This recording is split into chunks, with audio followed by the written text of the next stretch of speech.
G'day, mate. G'day, mate. 40 here. I was just thinking of a really simple example of my worldview with regard to COVID vaccines and all sorts of precautions with regard to COVID. And it just explains how I view how the world works. So I believe COVID vaccines are effective and healthy and about one of the easiest, simplest things that you can do to optimize your health and effectiveness in life. Now, if I'm right, people who take COVID vaccines will have more reproductive success and be more effective in life and have longer, healthier lives than those who don't take COVID vaccines. If I'm wrong about the COVID vaccine and the right-wing critics of the vaccines are correct, then those of us who take the COVID vaccines will be less healthy, live shorter lives, and will have less reproductive success. I believe that, generally speaking, the lockdowns were a good idea with regard to COVID. And the people who, generally speaking, observe the lockdown policies and restrictions, generally speaking, I would expect to have a longer, healthier, more effective life than people who flouted the lockdowns. On the other hand, I think that for most people who take SSRIs, that they are not getting benefit, that they are suffering more harm. Right? When you take SSRIs, it reduces gray matter in your brain, so it reduces your cognitive capacity. So if I'm right, then most people who take SSRIs are going to be disadvantaged by taking SSRIs, and so they will have shorter lives, less effective lives, less happy lives, and they'll be less likely to reproduce. So I'm thinking of those. I think at least 4 conservative right-wing talk show hosts were railing against the COVID vaccine and ended up dying of COVID. So if I'm correct that the COVID vaccine is, better for most people than not taking it, then you'd have fewer such deaths.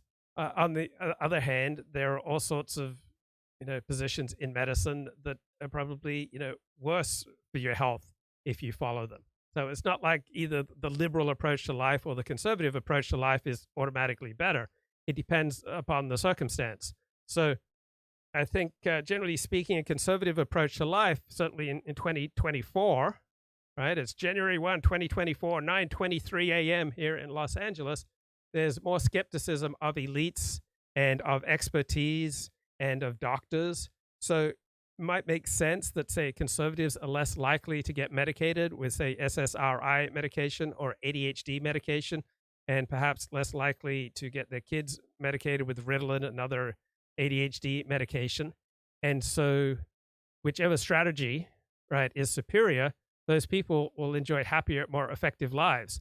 Because I was just listening to Dennis Prager and Julie Hartman talking about people who ruin holiday meals because what's the number one reason for ruining a holiday meal, according to some news media source? And it's not politics and it's not religion. It's people bringing up family disputes. And Dennis and Julie are talking about, why do people bring up family disputes when they know it will just cause pain and harm? And Dennis and Julie had the idea, well, people lack self-awareness and self-control. And I was just thinking from my own experience with ADHD, I don't think that's the primary issue. If you walk around with a big gaping hole in your psyche, and I've had large swaths of my life where I was just walking around just bleeding, psychologically bleeding. And I know what it's like now to be on ADHD medication and off it. And I'm off it now for 3 days.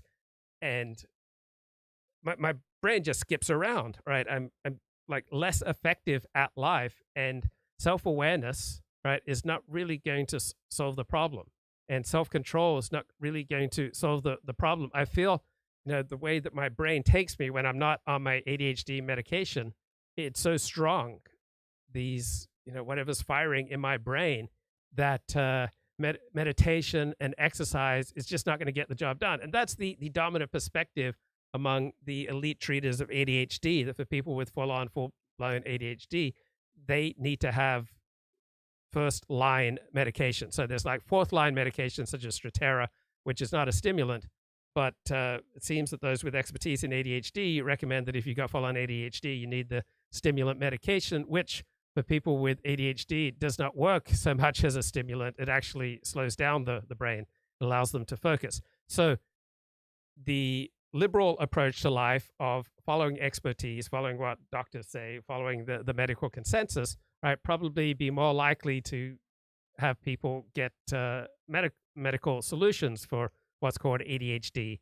And so if that's a more effective strategy in life, all right, people will be happier, more effective, and they will have more reproductive success, just like Ashkenazi Jews in medieval Europe, right? For the first time in medieval Europe, Jews became known as smarter than average, right? So prior to the 11th century, so prior to 900 years ago, there was no evidence that Jews were considered smarter than the people they were around.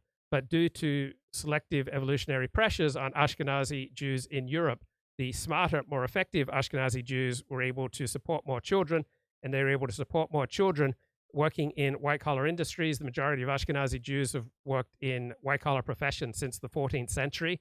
So smart Ashkenazi Jews reproduced, had more children. Less intelligent Ashkenazi Jews weren't able to support more children, and they also were more likely to convert to Christianity, because in 13th century Germany and France, or 21st century America today, Jewish life is incredibly competitive. Right? You don't want to be the biggest loser in your shul. Right? You don't want to be the poorest member of your shul. And if you're falling behind at life, it's pretty painful in Jewish life, because it is more intense and more competitive than what I remember from my years in Anglo life. So whatever strategy you choose. And so I see the world as circumstances in which different strategies work better than other strategies. And in some circumstances, a left-wing collectivist egalitarian solution will work better than a right-wing authoritarian hierarchical solution. In other circumstances in life, such as a police response or a military response, an emergency response, a hierarchical authoritarian response, you need a commander at a place like Uvalde when you've got a police response to a school shooting, because they didn't have someone on the spot taking command of that situation. It took 77 minutes before someone finally opened an unlocked door and confronted the shooter. So there are all sorts of circumstances in life where an authoritarian hierarchical approach works better.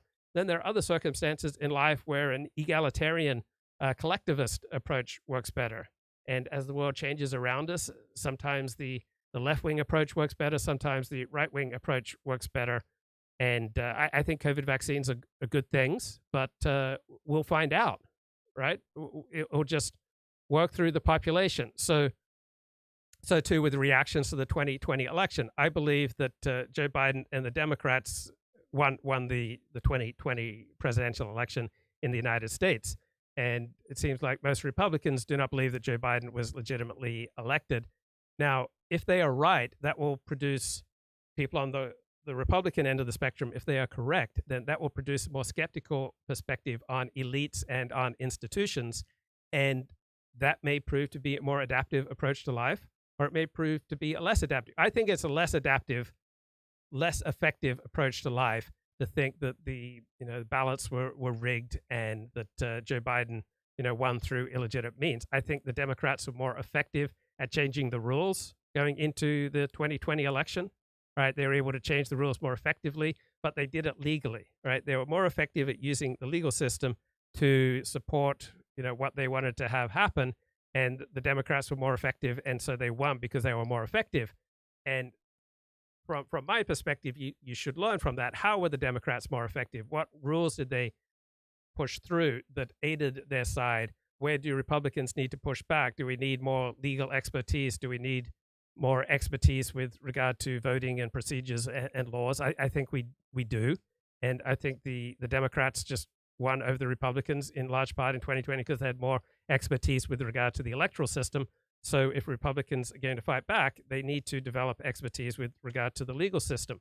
I don't know if you remember 2 years ago, 3 years ago, there was growing fear on the part of the dissident right that we would no longer have platforms to talk freely in live streams such as this one.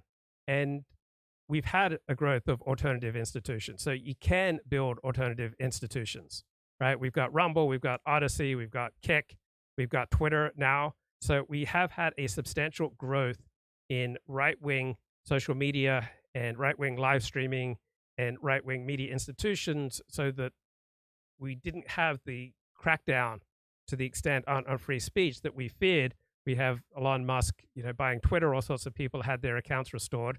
So there are ways that we can take back institutions. All right, you often hear that on the right. We need to build alternative institutions. Right. This is Matt from Aporia Magazine. Apparently, Lauren Southern's parents were banned from Airbnb because of Lauren Southern. We need to build alternative institutions. A few brief thoughts on Lauren Southern's parents being banned from Airbnb for the crime of birthing a dissident, written by Matthew Archer.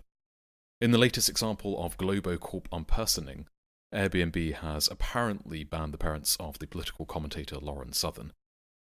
You can see her tweet down below. If you hadn't yet got the memo, despite it repeatedly punching you in the face, this is precisely why we need to build alternative institutions. However, that call has become something of a trope amongst the anti-woke. Indeed, you see it stated multiple times in the replies to Miss Southern's tweet. It seems to have become something of an unthinking meme, and it needs serious scrutiny. After all, how precisely would we build a non-censorious competitor to the $75 billion Airbnb megalith? It's not that alternative institutions can never be built, examples abound. It's just obviously not always possible to do so. Even when it is, it might be wildly impractical, risky, or the least good option. It's a war cry slogan, not a serious proposal for change. Take one comparatively trivial example: staffing. We live in a world where 40% of US and Canadian academics would not hire a Trump supporter. Only 7 to 18% of US undergraduates show strong support for free speech. 37% say it's acceptable to shout down a speaker, and 44% agree that, quote, people who don't respect others don't deserve the right of free speech, end quote. But here's the icky truth a lot of anti-woke types don't want to hear.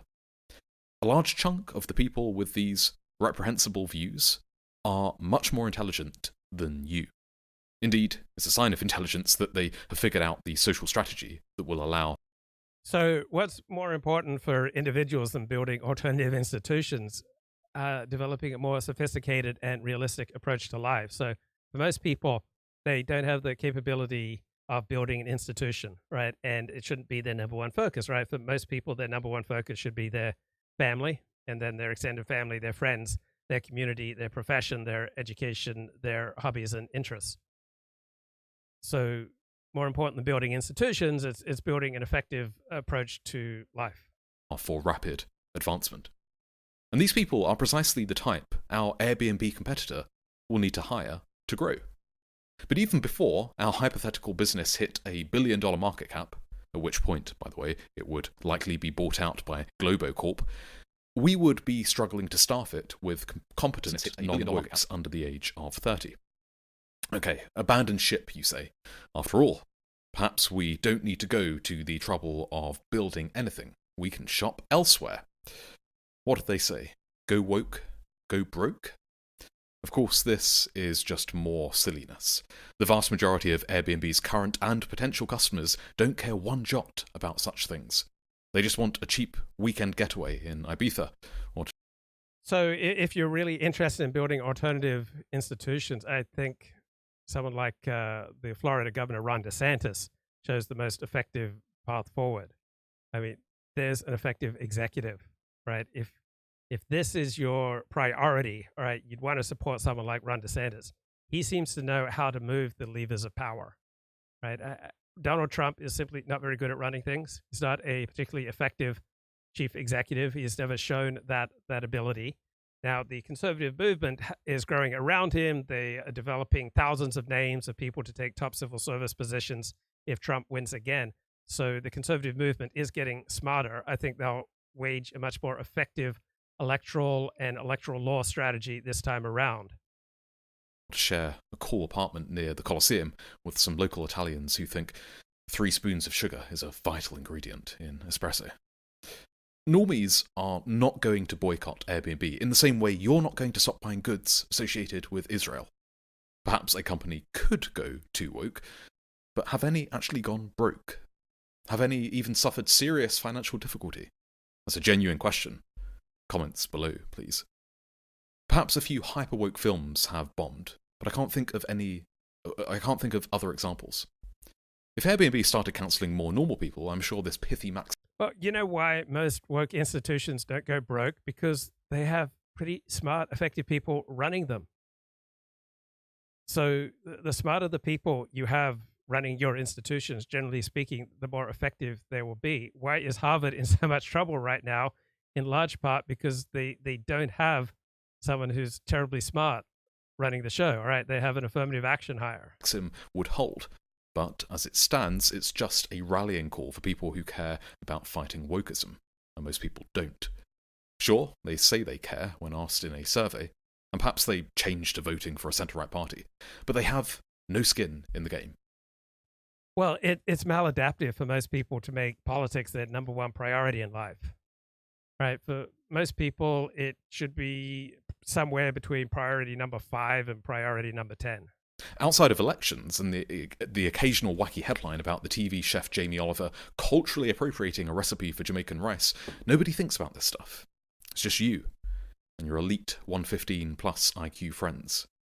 In fact, the people being unpersoned are often so unlikable or controversial that I would bet a handsome sum that one could easily manipulate a good section of the public into supporting such censorship. After all, how do you think it worked in Soviet Russia? You know, the one with proper communism? So there are myriad problems with we need to build alternative institutions. Another one is that it's rooted in a materialist view of the world, in the idea that the economy is the primary way we relate to each other. This was partly why left-wing radicals abandoned traditional Marxism in the first place. The excessive focus on the means of production overlooked the whole reason for the revolution. Likewise, build alternative institutions defaults us into a worldview of warped economic premises. If we build it, they will come. But unless the product we build is superior, they certainly won't come because, again, nobody really cares. The reason alternative media are one of the few exceptions to this rule is obvious. Though our writers might not have the most beautiful prose or the most succinct arguments, we swim against predictable and dull tides.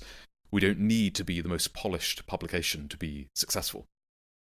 In short, outside of the places where it makes sense, like creating new media, build alternative institutions is the type of thing I'd expect to hear from a juvenile free market libertarian lurking in the corners of the anarcho-capitalist subreddit. It's the clarion call of the 19-year-old neckbeard who is desperate to tell you how Mises' praxeology proves your opinion is wrong.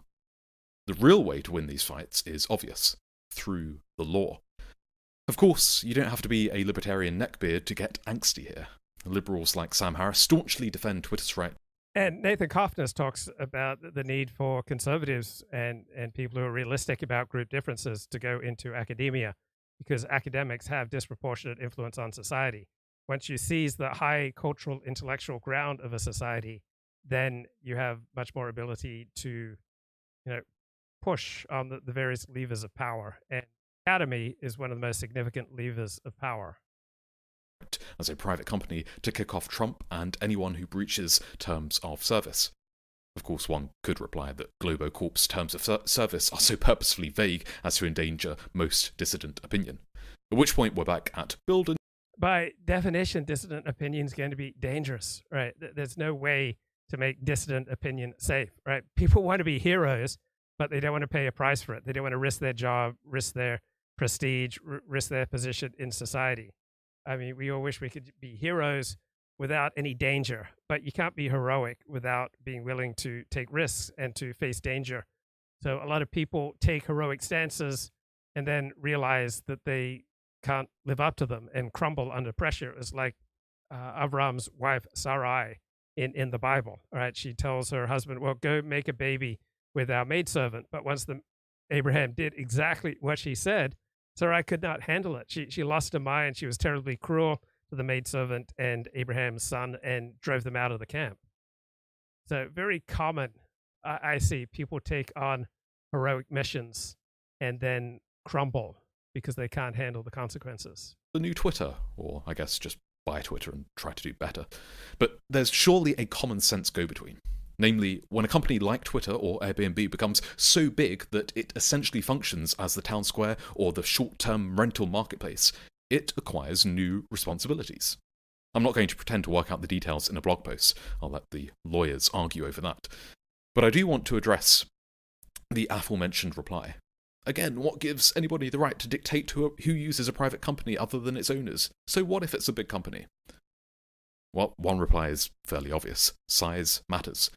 Or, more precisely, market dominance and access matters. As Colin Wright found out when he was banned from PayPal and Etsy, it's not like we can build new payment rails or a new bank overnight.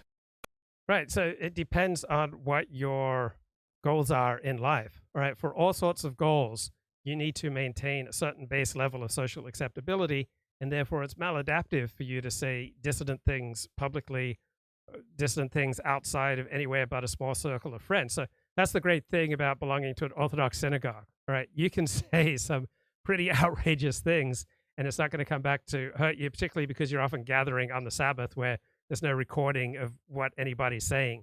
If you belong to a tight-knit in-group, all right, there's a lot more freedom of speech, but you take that freedom of speech outside your strongly identifying in-group, and you're going to get into a ton of trouble. Clearly, some private companies in this regard are operating services that should legally be regarded as inalienable rights. And Ron DeSantis, if you want this kind of legal political crackdown on big companies, then Ron DeSantis has got to be your man. All right, this is a conversation that started my whole train of thinking.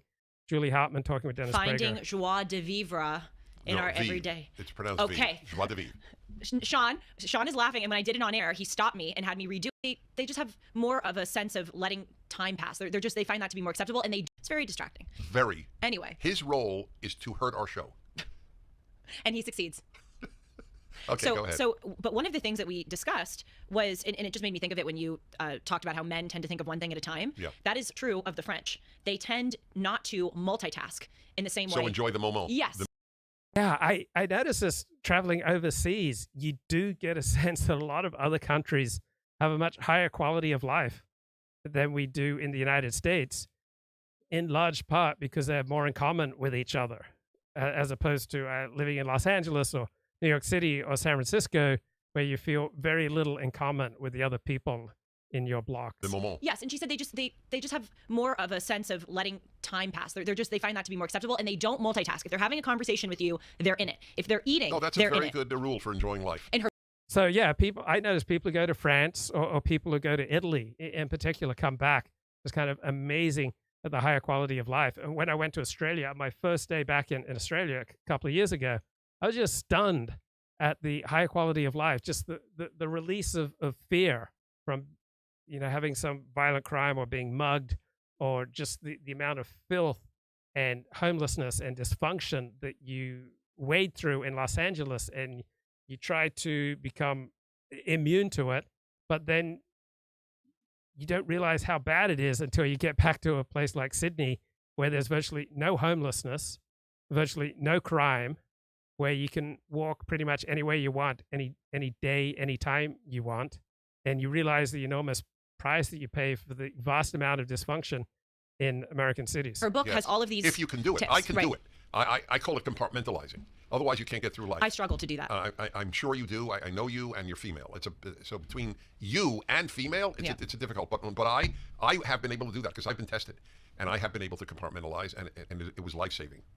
So I have an interesting thought in light of the holiday season we're now in the midst of, between Thanksgiving and Christmas, and I could include Hanukkah, but the vast majority of Americans are having Christmas. So I just want to make it clear I'm not being discriminatory against my own religion. Okay, so here is a very you'll really get a charge out of this. So there was an article, and I can't remember. It was a major. So not a good idea to say, I've got something interesting to say and you'll really enjoy this, or you really get a charge out of this, right? If you got something interesting to say, just say it. Like, skip all these self-serving preambles. But anyway, I had no intention of doing a show today, but listening to this on a day without my ADHD medication, I just felt how much my mind was skipping around as opposed to when I'm medicated. And the reason I'm not medicated today is because I conserve my ADHD medication after losing half of it. And so I'm conserving it for those times when I most need it, until I've got a full 30, 60 day supply. Then I can kind of calm down. but I noticed how different I am without my ADHD medication. And I was listening to talk about the power of self-awareness and self-discipline, and realizing with my own ADHD that self-discipline and self-awareness just doesn't get me very far. Like, we live life as though we've got free will. Like, we imagine, hey, it's January 1st. I've got a day, wide open to me. There are all these possibilities. I can choose this, this, or this.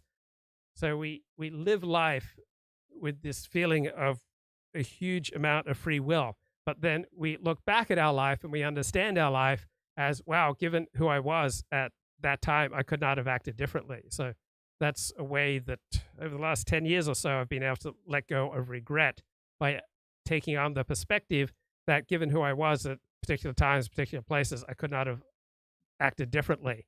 So we live our lives as though we have free will, but I think we understand our lives with much less of a sense of agency and much more of a sense of fate. Outlet, but I don't remember. It was the New York Times. I don't remember. And it was the biggest, I'm paraphrasing, sort of the biggest. I haven't made any resolutions. I think overall they're probably a good thing rather than a bad thing. I need to get a new CPAP machine. I think that's near the top of my resolutions. And I'd like to get my weight under 170. So my weight is consistently between 170 and 173. So ideally, I'd like to be at 160. I'm almost 6 foot tall. I'd like to weigh 160 pounds.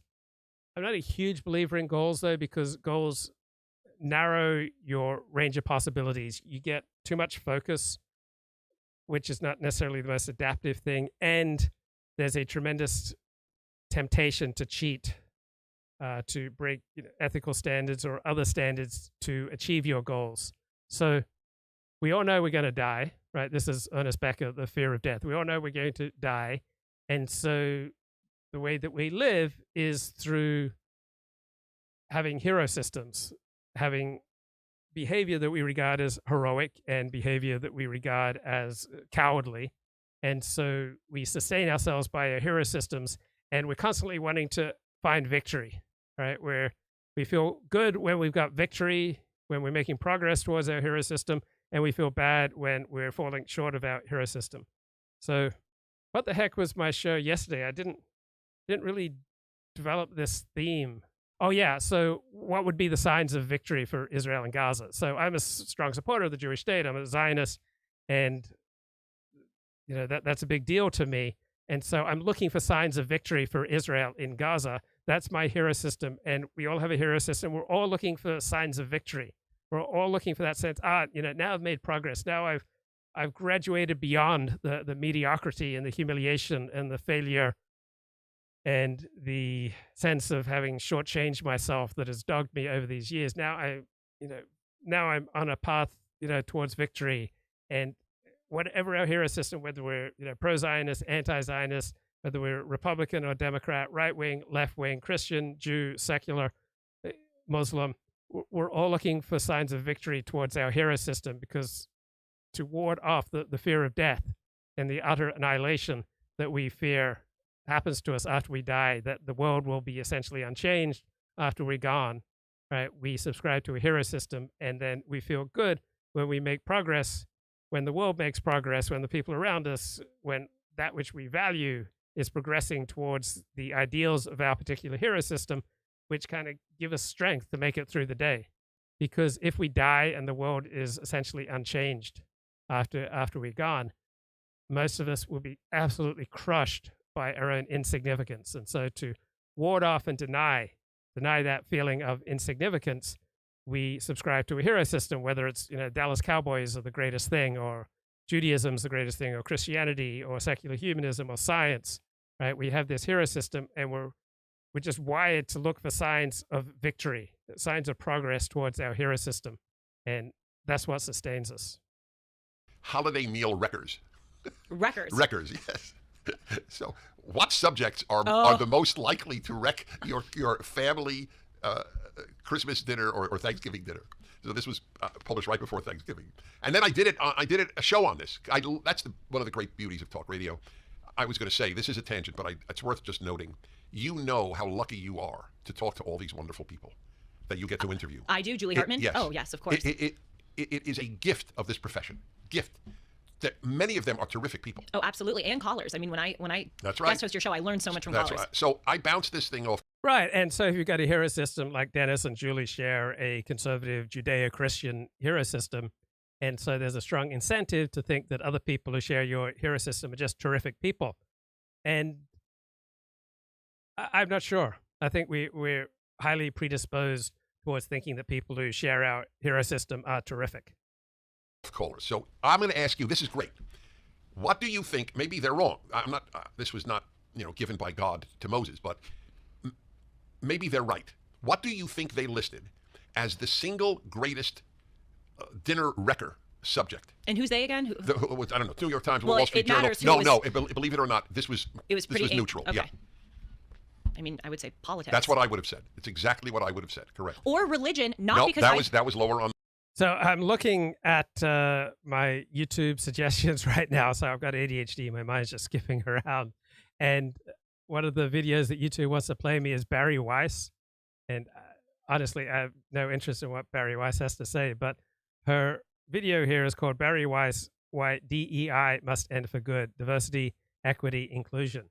So do you know, without watching this video, I'm pretty sure I know why Barry Weiss believes that DEI must end for good.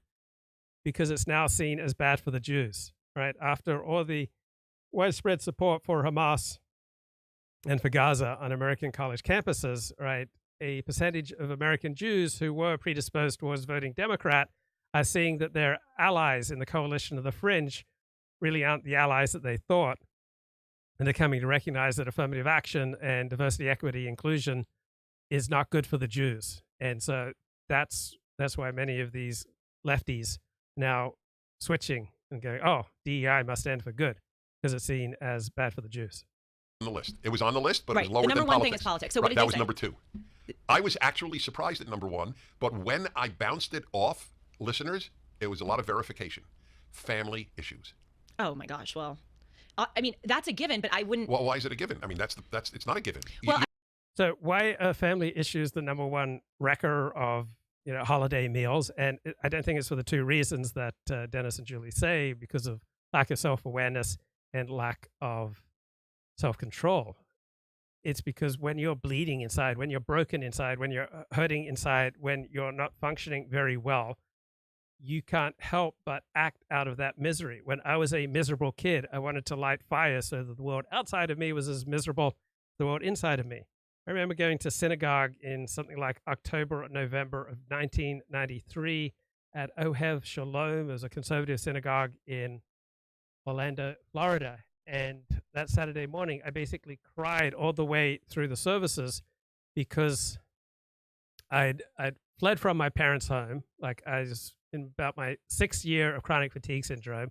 I fled from my parents' home to live with this woman who was so frustrated with me that she was going back to her ex-boyfriend and sleeping with him, and then coming home after being out all night. And I was just so anxious. I was living with her, and I was so anxious and upset, and I didn't know anyone in Orlando, and I was on really bad terms with my parents because my previous girlfriend had written to my parents talking about all the places in the house where we'd had sex and how I used her for sex.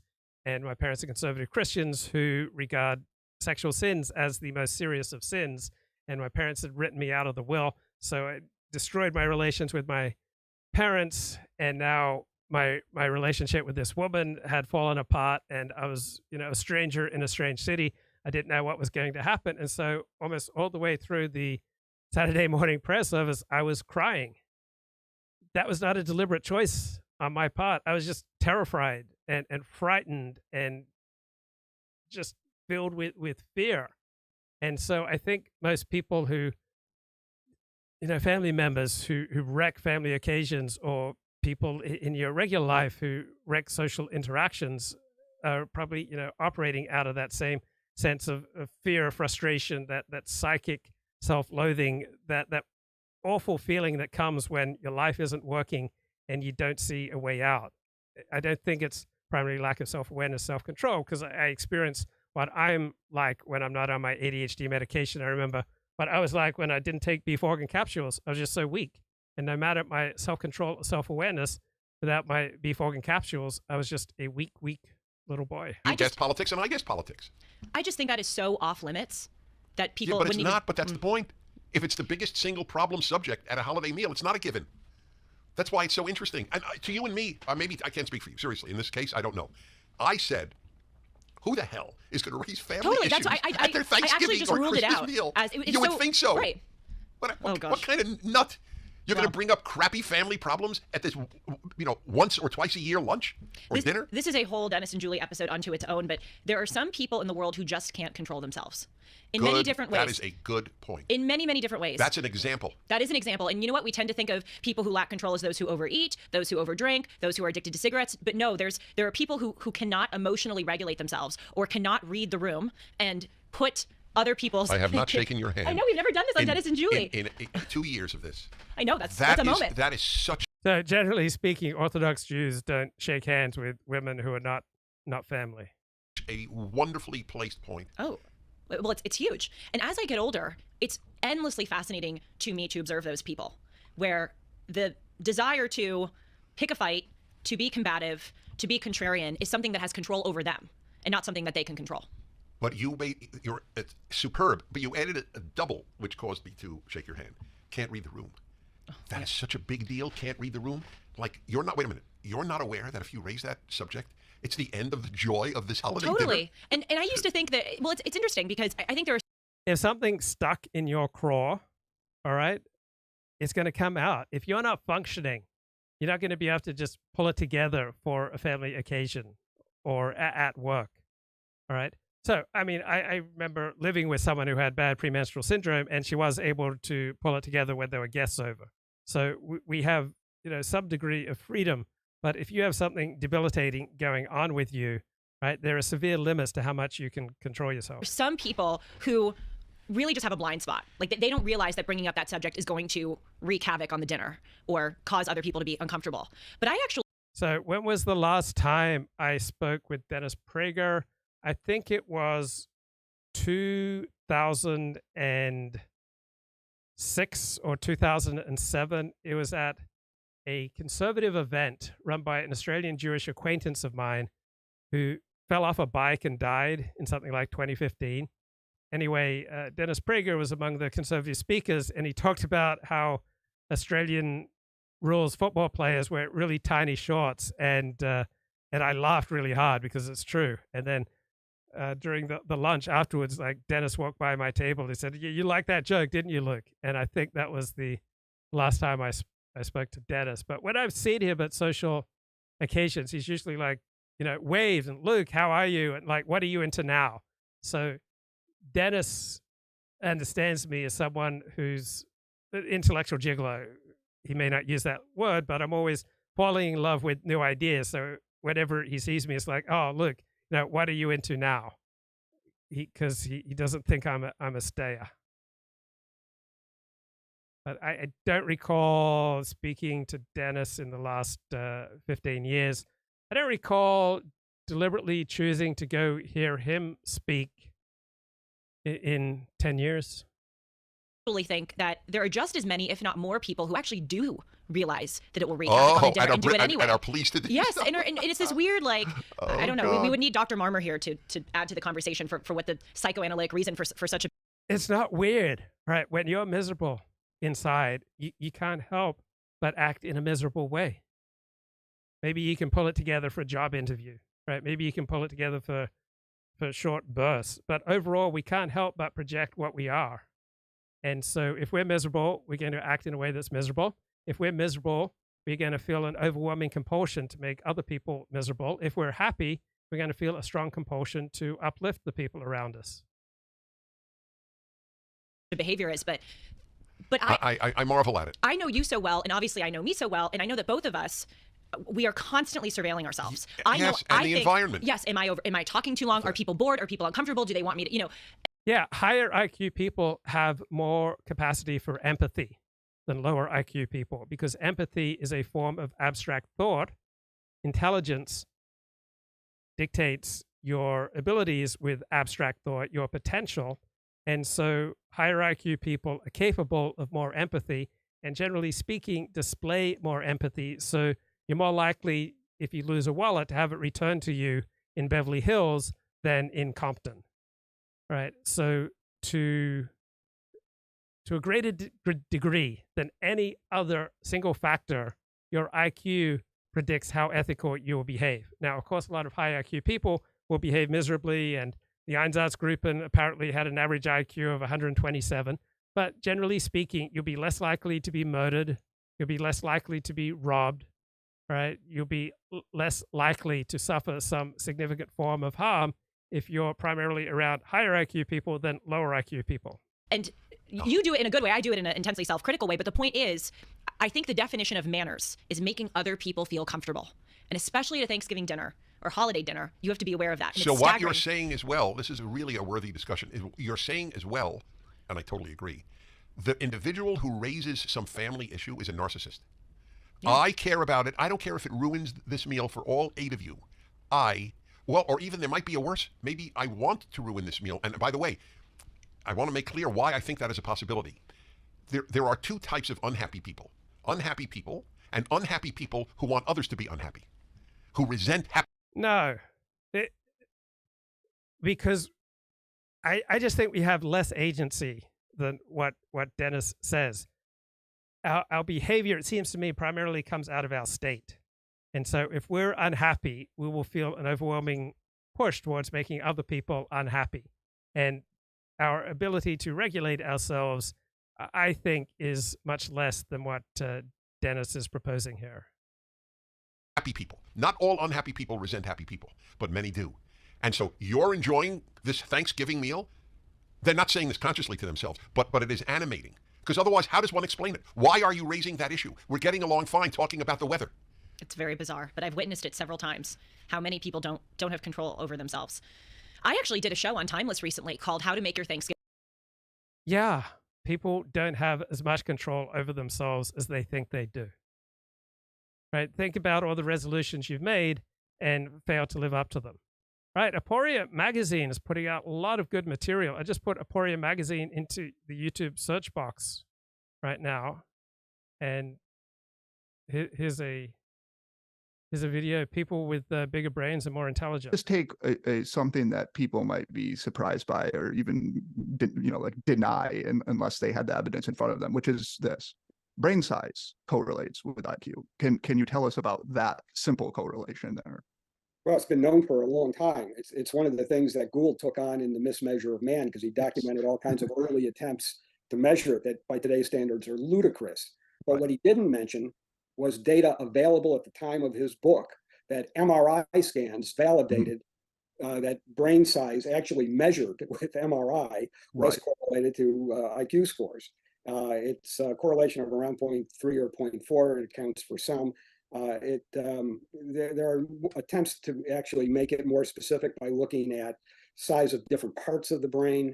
But again, it's kind of older stuff now, because what we now know with modern brain imaging, which really has come about since I retired, the modern brain imaging looks at structural and functional connectivity. So this is an exact violation of one of YouTube's terms of service, right? You can't say that any particular people have larger brains and therefore are more intelligent than any other people.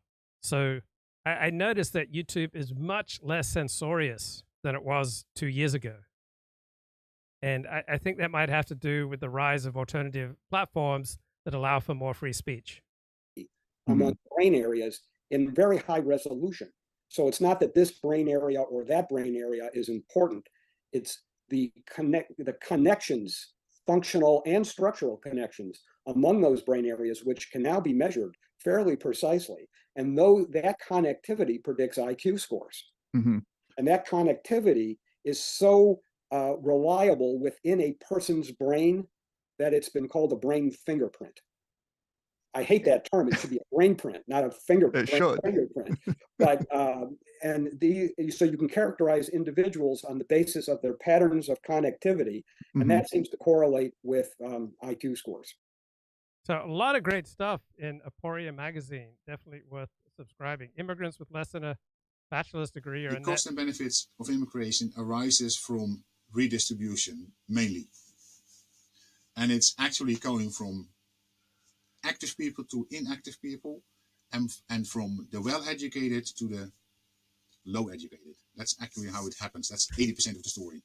So what you see is that immigrants with a low level of education tend to have, large net costs.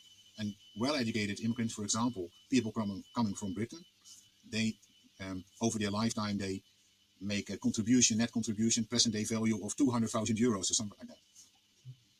Oh, well, you're welcome. Yeah. You are very welcome.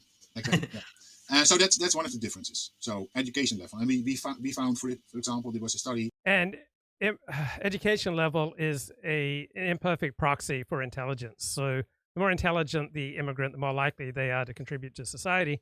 Also, different groups, right? Different groups, you'll be shocked to learn, are a net cost to society. Certain groups, say, commit enormous amount of crime, suck down an enormous amount of social welfare spending, take up a disproportionate amount of space in our prisons. So it's not just immigrants, but even native-born population groups are a net cost to society. So we've got several population groups within the United States that are significantly a net cost to society. Then you have other groups such as Jews and those from Northeast Asia, so Japanese Americans, Chinese Americans, and Korean Americans, who are net contributors to the United States. They pay far more in taxes than they suck down in welfare spending. A few years ago for the United States, and you see exactly the same kind of. So I'm thinking about friends of mine who battled with ADHD all their lives, didn't know about it until they became adults, then finally got diagnosed, and their life became so much better. So just imagine if they'd just been to a doctor earlier on in their life who was more effective, who was more competent. All right. So I spent an enormous amount of time with doctors. If I just encountered a doctor who could have convinced me to get tested for ADHD or convinced me to, consume meat in some form, right, I would have regained decades of my life. So this is an argument for high-skilled, high-intelligence immigration, because, one smart person can do enormous amounts of good, just like one dumb person can commit a stupid accident that ties up a freeway, shuts down a freeway, and costs, tens of thousands of working hours for productive citizens. So one really smart doctor, right, can save hundreds of lives and, immensely enrich hundreds of lives, right? There's an enormous gap between, an average doctor and a great doctor, even a good doctor and a great doctor. So I think whatever we need to do as a society to increase the amount of greatness in our society is perhaps no task is more important than that. After cracking down on violent crime and putting away violent criminals for a very long time or executing them, after that, we need to do everything we can to incentivize greatness. Because just imagine you've had some intractable medical problem for years that a great doctor knows the fix to. I was bedridden for 6 years. Then I got on a medication that restored me to 2/3 of normal life, Nardil. So that difference between being bedridden 20 hours a day to having at least 2/3 of a normal life was gigantic. I got my life back through a very smart psychiatrist, the late Daniel Goldwyn in Orlando, Florida, who suggested I go on Nardil. So at the time I was bonking this Jewish woman who had E-cup breasts, and I was just having a fantastic time. At the same time, I was talking to a woman in Orlando, Florida, who was only an A-cup, but she had a fantastic psychiatrist. And so I eventually dropped the E-cup and went with the A-cup, in part because the A-cup had a fantastic psychiatrist. The E-cup didn't seem to have any connections to doctors who might make me well. So I sided with the A-cup, went back with her, moved to Orlando, Florida, so I could see her fantastic psychiatrist, Daniel Goldwyn, who she considered a real lifesaver. And I got my life back because of that decision. Now, it wasn't very ethical, right? I was doing a lot of boning and bonking outside of marriage.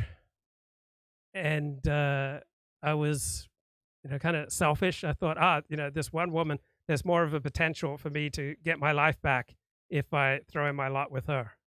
And she dropped me after a few weeks. all right, and went back to her ex-boyfriend and kicked me out, and I had to make my own way in Orlando for a few months before moving to Los Angeles. But at least she connected me to a great psychiatrist who saved my life, who got me on Nardil, and within a few weeks, I got my life back. Figures, people need at least bachelor's level in order to have a positive contribution to the welfare. Oh, that's an interesting rule of thumb. So yeah. The average effect of immigrants with less than a bachelor. Many people don't realize this, but a woman with an A cup is much more likely to have an A-list network. So Edward Dutton talked about this, that if you want, a long-term mate, usually the smaller-breasted women are more stable, and the biggest-breasted women are more unstable. That's Edward Dutton. But it does largely coincide with my life experience. Like I dated some very large-breasted, often naturally large-breasted porn stars, and I dated high-achieving A cups who were occupying prestigious positions in wider society. Bachelor's degree or any qualification less than the bachelor's degree is negative. Is negative, yeah. For a Dutch person, a born native Dutch person, a somewhat lower level, vocational education level is good enough.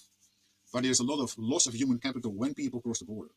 So a person from Syria, for example, may have had a reasonable or even good education in Syria, but being, let's say, a lawyer in Syria is not applicable in the Netherlands. It maybe takes you 5. Yeah, the bigger the cup, the less the sense of accountability, the more insanity it seems like. I mean, that's just my life experience. I mean, naturally big-breasted women are kind of used to coasting on their laurels. Where did I see a funny remark about this? Oh, I got a quote for you that you'll love. Hang on. 5 years, or you probably never reach your old level again. So a lot of human capital is lost, and that amounts to 100,000, 200,000 euros probably per person of loss of human capital.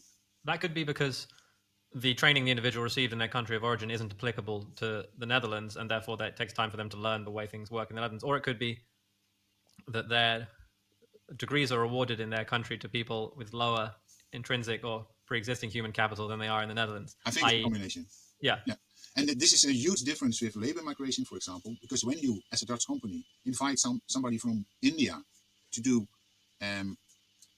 computer jobs, ICT jobs, information technology, this person is educated, speaks English, and has universally applicable human capital. This person can work in the United States, in Guam, in the Netherlands, in the UK, and then the loss of human capital is probably zero or very small. But this is not what happens with asylum seekers, for example. Haven't found the. Come on, stop it! I haven't found what I'm trying to find.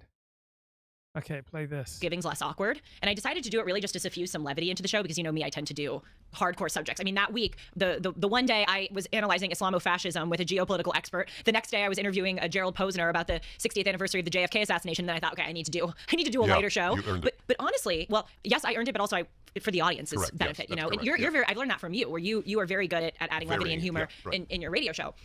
But actually, although it was, the spirit of it was supposed to be, again, to suffuse levity, I think it was actually one of the more important shows I've ever done, because it was, on the one hand, it was giving tips for how to make the dinner less awkward. I talked about games that you can play. I gave a list of what I called bland or apolitical conversation topics because people suggest talk about the weather or talk about food or talk about traffic, but I always find those to be stupid suggestions. Because for how long can you talk about traffic? 3 minutes? Right. And so I gave some suggestions, but then at the end I kind of gave general advice. And one of those pieces of advice. Yeah, a lot of people are looking for life advice from 24-year-old women. Anyway, I'm reading a new book.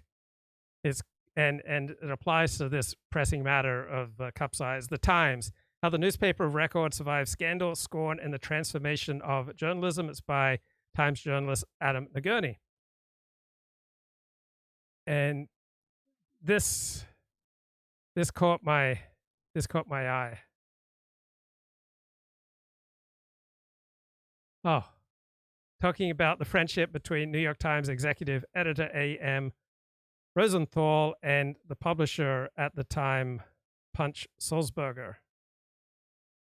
and they would often hang out together, and they debate the news of the day, and they would share a bottle of wine. They would trade gossip about correspondence, and they would exchange salty jokes about pretty women, the kind of banter that was accepted from powerful men of that era.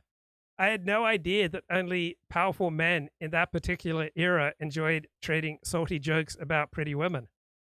I mean, how gay do you need to be to think that trading salty jokes about pretty women is restricted to powerful men in only a particular era?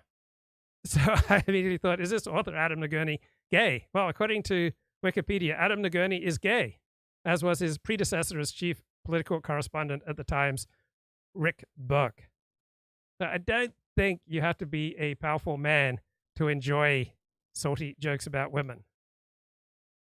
Okay, here's one anecdote in the book. So, one Times man, Rosenthal, Mr. Rosenthal, says to another Times man, Harrison Salisbury, "What do you think about this person? What do you think of Miss So and So? Is she guilty of any inaccuracies?" Oh no, this isn't the joke. There's a good joke in here. Advice was, it's not about you. If you are at a Thanksgiving dinner table, especially if you didn't cook and prepare the meal, if you're a guest, or even if you did cook and prepare the meal, you are one among however many guests you have at the table. And I repeated that definition of manners. It's about making other people feel comfortable. And you cannot monopolize the dinner with your bizarre, malignant desire to make other people miserable. One of the great revelations, and I really feel silly admitting this, I do, because you said it and you're 24. I knew a lot of 24, but I don't. Okay, here's some excellent doggerel from this Adam Nagurney book. Excerpt from possible testimony at a women's trial. A judge directs Sulzberger, the publisher of the New York Times, to, in your own words, tell the court why you hired Miss Jones. What really were the final criteria? And I got friends who admit that they, primarily hire women based on what they say are their tits. But here's this doggerel. Sulzberger responds, "I should like to proclaim to your honor that I followed the usual rules and availed both myself and my office of the latest of management tools. I broke down and coded her answers in their logical pieces and bits, and then I discarded them fully and went out and hired her tits." To which the judge responds, "I'm a leg man, you're guilty."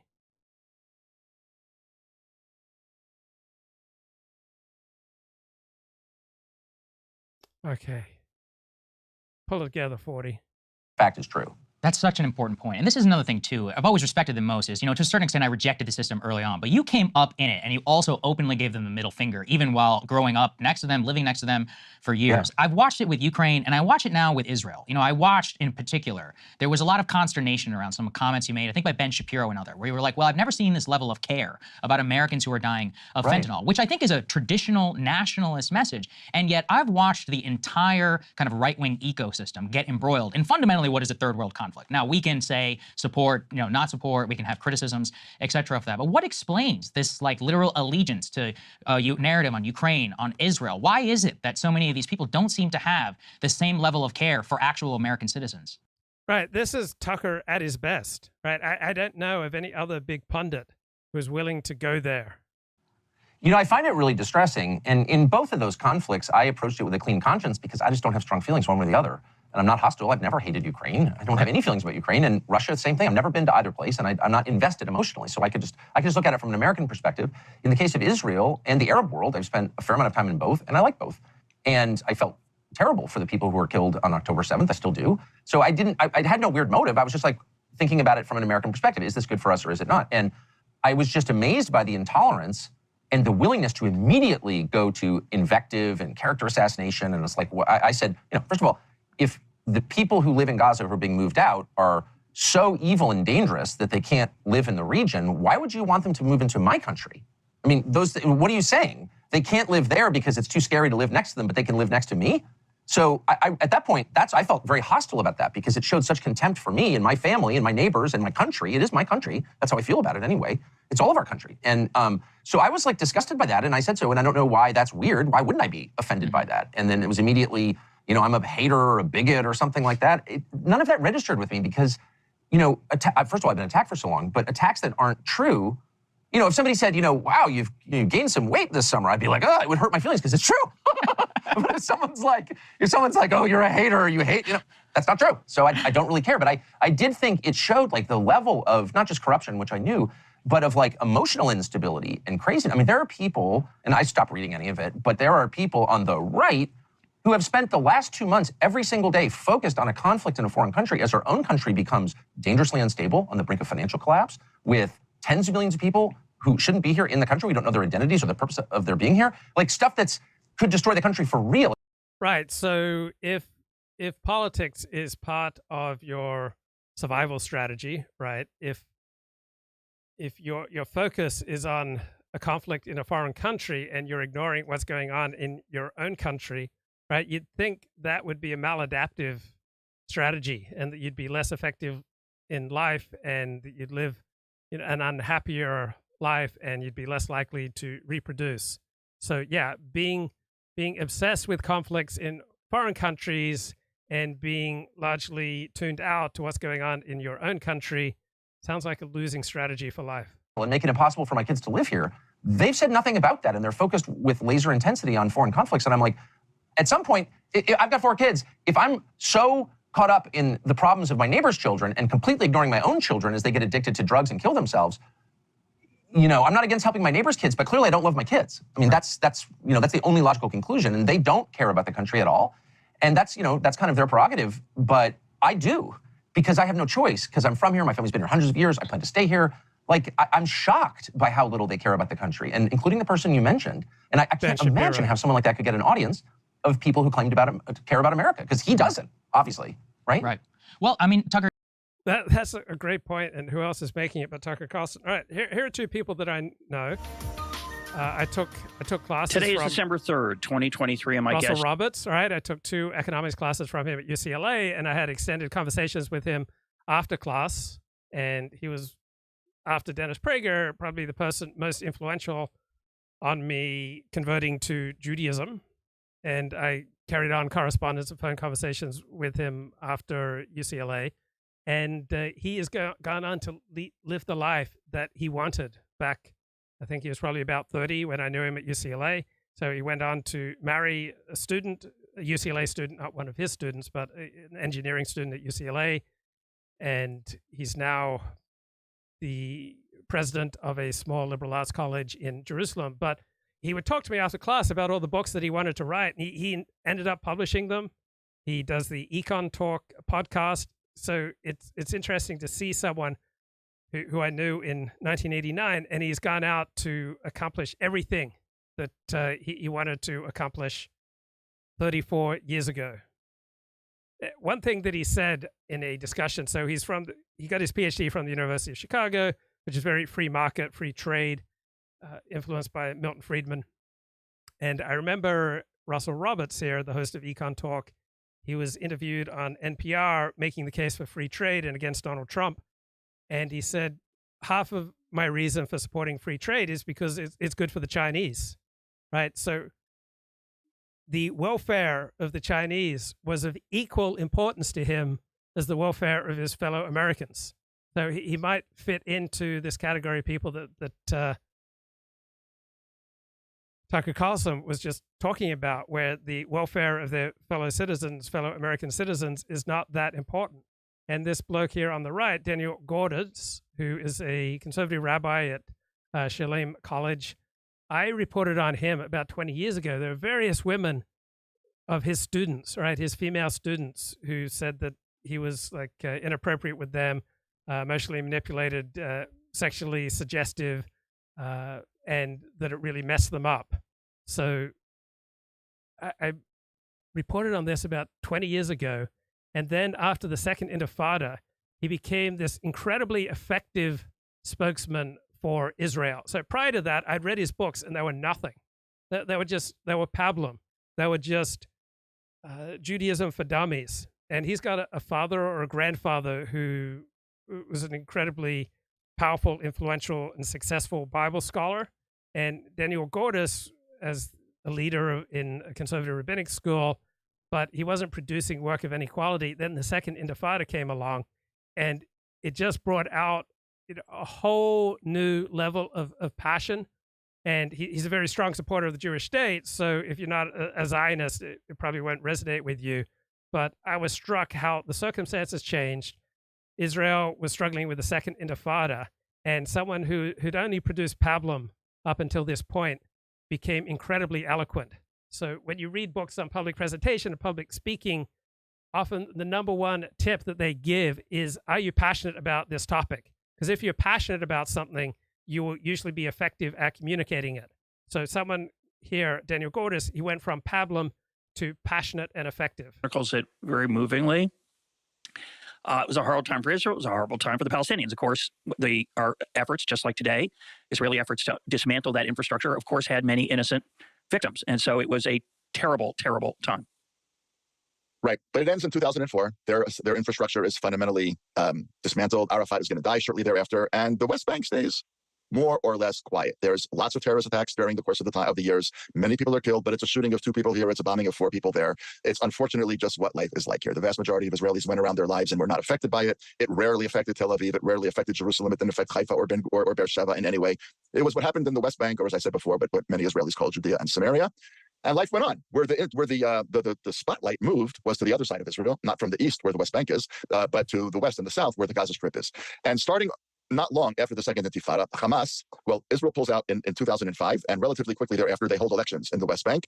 And while many people had assumed that the Palestinian Authority, which was fairly well entrenched in the West Bank, would also more or less win in Gaza, that is not what happened. The actual machinations of the election are far too complex to get into right now. But the long and the short of it is that Hamas wins the election. I mean, in certain areas they didn't, but they emerged from this whole election cycle, which, by the way, the United States had pressured Israel to allow.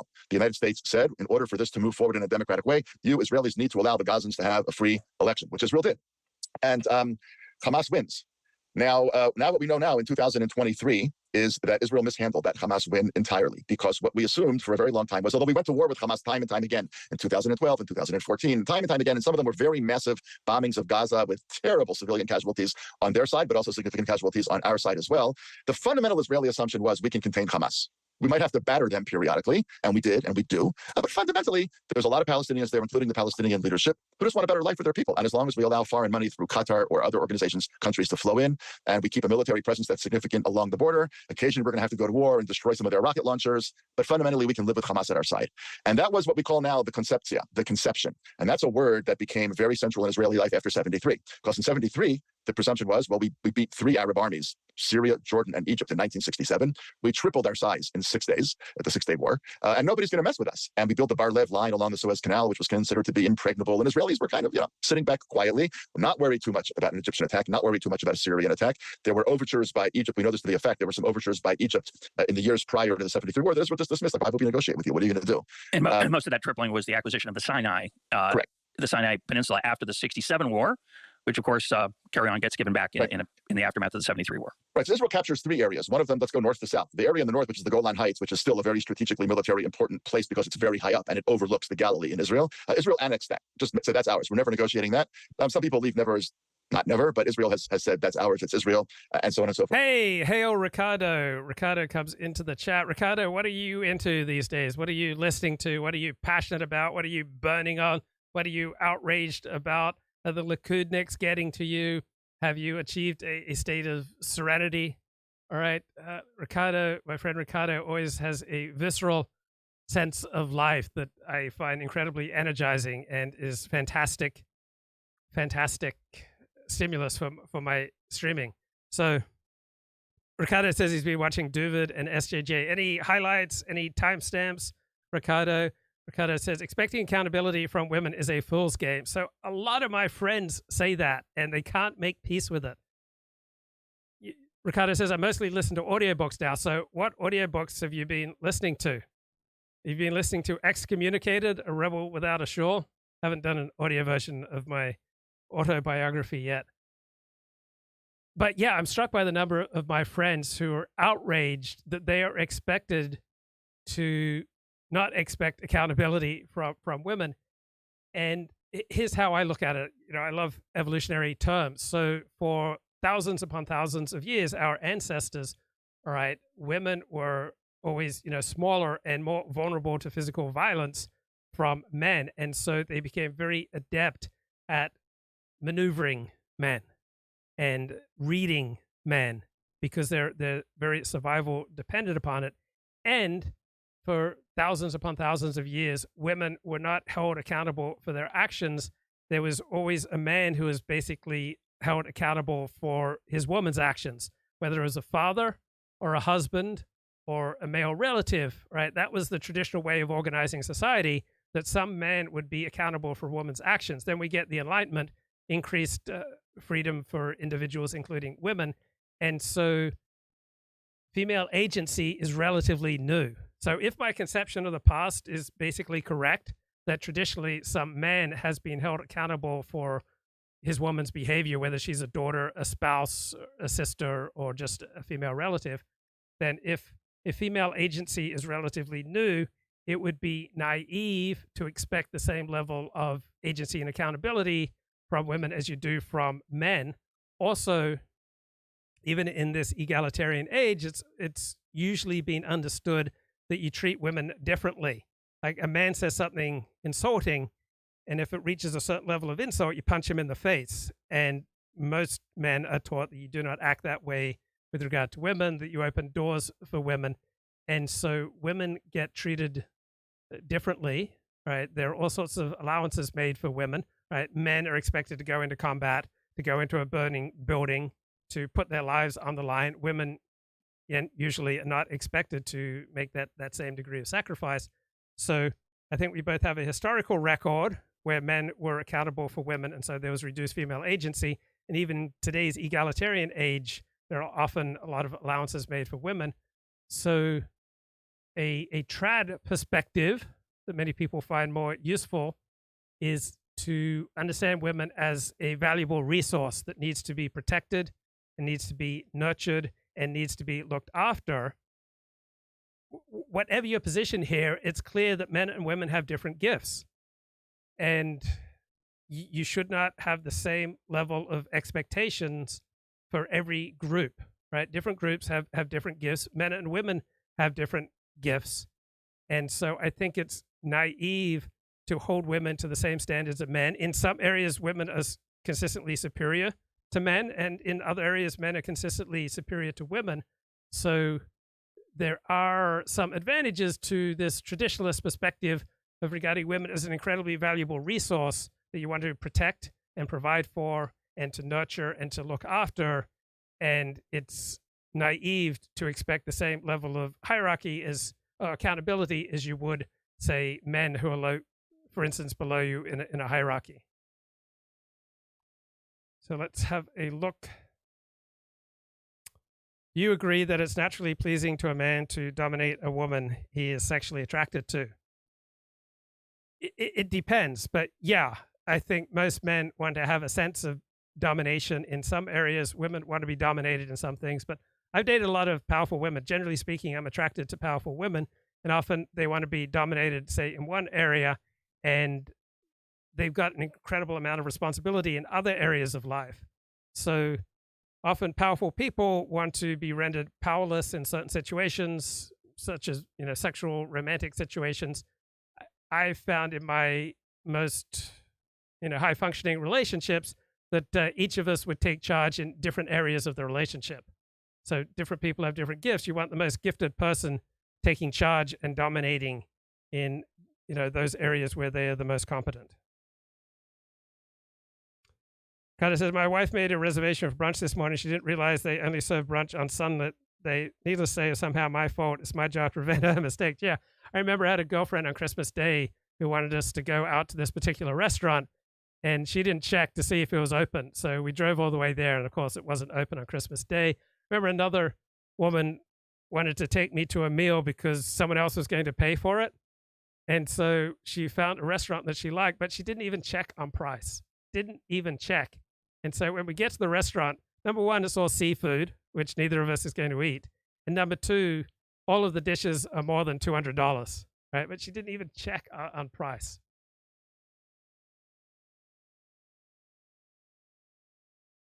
So what audiobooks are you listening to, Ricardo? That's why feminism is useless. Well, different perspectives work in different situations. I have had many great female bosses. I know it's very common to say, oh, I never want a female boss. You know, I just could not stand working for a woman. I have worked for a lot of great female bosses. And I've worked for women, or I've known women who have a much higher sense of agency and accountability than most men I know. So, different perspectives are more adaptive in different circumstances. In some circumstances, that traditionalist perspective of treating women as a incredibly valuable resource, that's the most adaptive strategy, rather than being always angry and frustrated because you don't think women are taking accountability and they refuse to take responsibility. The Elon Musk biography, I listened to that too. It was excellent. I recommend the Michael Wolff book on the fall of Fox News. That is so much fun. Luke Ford never had a long-term job. I've had many jobs that have lasted longer than 3, 4, 5, 6 years. So is that long-term? Escapist fantasy, politics is too depressing. The Lord of the Rings, the Dune series. Okay. I listened to some great novels recently. Let me pull them up. Hang on. The West Bank, which was the stuff that we discussed about before with Oslo, is going to probably be split. Some Israeli, some Arab, some whatever. We captured East Jerusalem and the old city. Parts of the old city are clearly never going back. But of course, it's also a holy site to Christians and it's a holy site to Muslims. And it was Bill Clinton who came up with a very kind of ingenious but impossible to understand arrangement where Israelis would have the bottom part of the Temple Mount and then Muslims would have the top part of the Temple Mount. Way too complicated to actually be enacted, even though on paper it looked great. But that never happened. And then going south, Israel captured the Sinai Peninsula. Now, in 1973, Israel claws its way back to the original borders. Henry Kissinger, who passed away recently, is the one who basically negotiated that ceasefire. Some Israelis think to Israel's benefit. Many Israelis think not to Israel's benefit. But that ends in 73.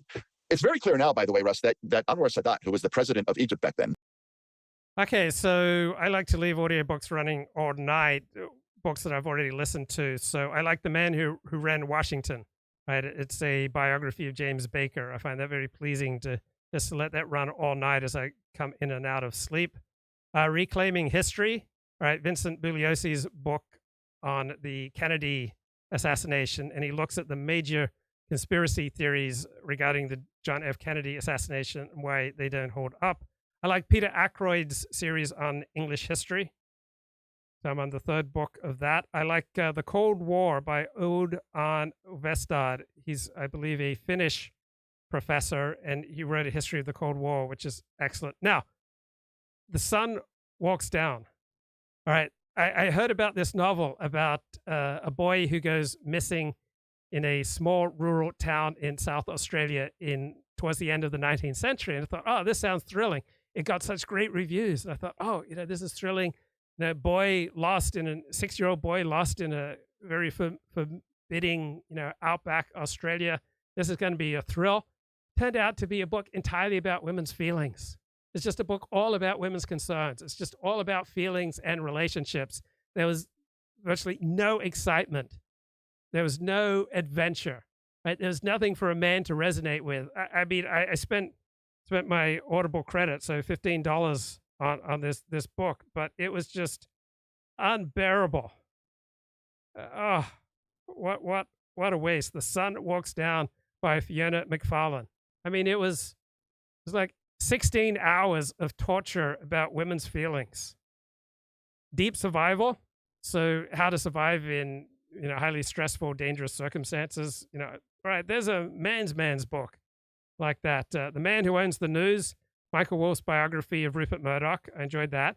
Jennifer Burns's biography of the economist Milton Friedman. Milton Friedman was the second most influential economist of the 20th century. Days of Fire by Peter Baker, a terrific biography of George W. Bush and his relationship with Dick Cheney. And so this is a book that I happily can let run all night. The Elon Musk biography by Walter Isaacson, definitely worth a listen to. 18 Days in October, great new book on the Yom Kippur 1973 war. I like Brian Stelter's Network of Lies about Fox News. Twilight of the Gods, it's a trilogy on the war in the Pacific. So about 45 hours total for this trilogy. Terrific. United States versus Japan. Missionaries by Phil Clay. Great novel about America's Numerous Wars Since 9/11. The Last Politician, pretty good. It's Franklin Foyer's book on the Joe Biden administration. I liked American Carnage by Tim Alberta. So the rise of Donald Trump. So it starts with the rise of the Tea Party after the election of Barack Obama and goes through to 2018. Two novels by Nathan Hill. The Knicks was one, and Wellness. Great fun, these two novels by Nathan Hill. I like this book by two women, How to Talk to Kids, How to Talk So Kids Will Listen, and How to Listen So Kids Will Talk. It was recommended by Andrew Gelman, the Columbia University statistics professor. Verbal Judo, excellent book by an English professor who was also a policeman. Verbal Judo. The Making of the Atomic Bomb by Richard Rhodes. That was great. Masters of the Air, thrilling book about the Allied air campaign against Germany.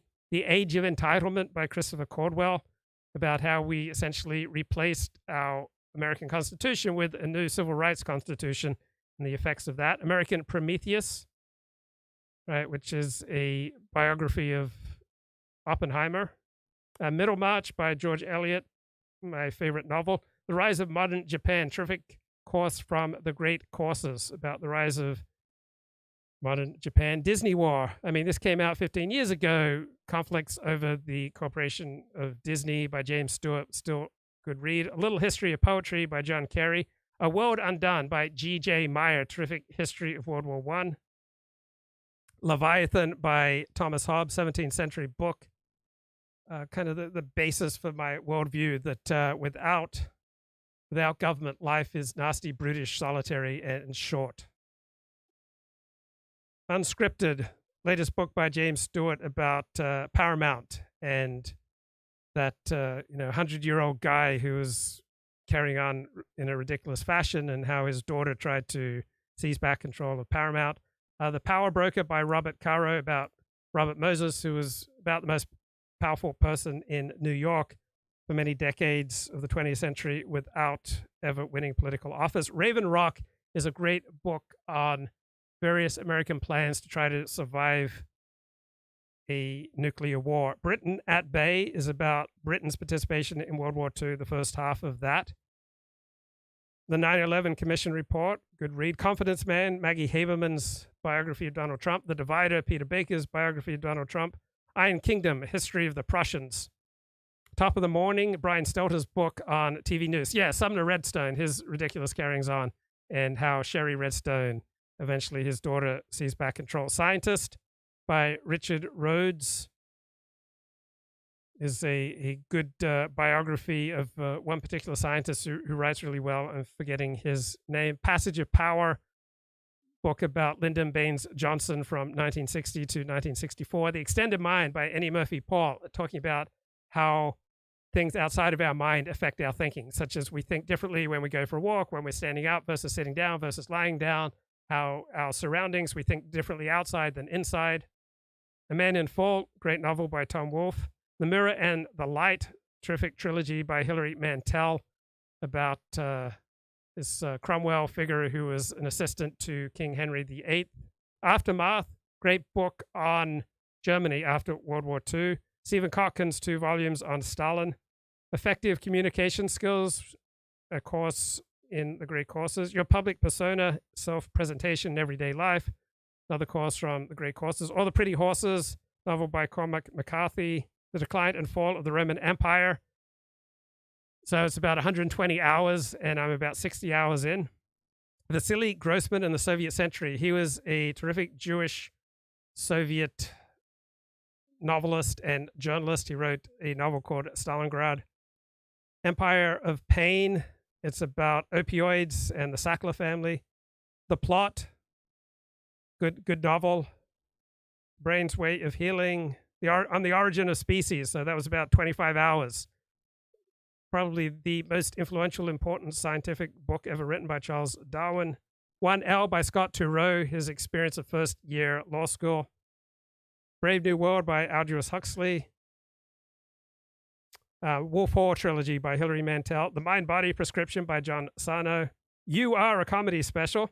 The Peloponnesian War by Donald Kagan. Mastering Stand-Up The History of the Peloponnesian War by Thucydides. So in realist international relations, there are often allusions made to Thucydides' History of the Peloponnesian War, which was compiled about 2,400 years ago. So I figured I better settle down and learn about this war. So thesis is that it was the rise of Athens which threatened the top dog in that time, Sparta, and precipitated this vicious ongoing conflict. 5 Families about the mafia, largely in New York City, by Selwyn Rabb. So when I was writing about the mafia and the porn industry, I remember reaching out and calling Selwyn Rabb, who was the mafia specialist for the New York Times. He didn't really know much. Hoax by Brian Stelter, another book about Fox News. Okay, that's pretty boring. Not going to read this crap. These books sound like crap. What else does the chat say? What percentage of these books get read to no one while you're sleeping? So I only listen to them while I'm sleeping if I've already listened to them. Because if I haven't already listened to them, it will be too exciting and it won't enable my sleep. But because it's comforting knowing what's going to happen. But it's been a while since I've listened to them, so it's still moderately interesting, but not too interesting. If the book's too interesting, it's going to inhibit my sleep. And if it's completely dull and totally familiar to me, it's going to be unbearable to listen to. So I need something kind of in that sweet spot. Brian Stelter, come on, Luke, hope you didn't pay for that. He's a good journalist.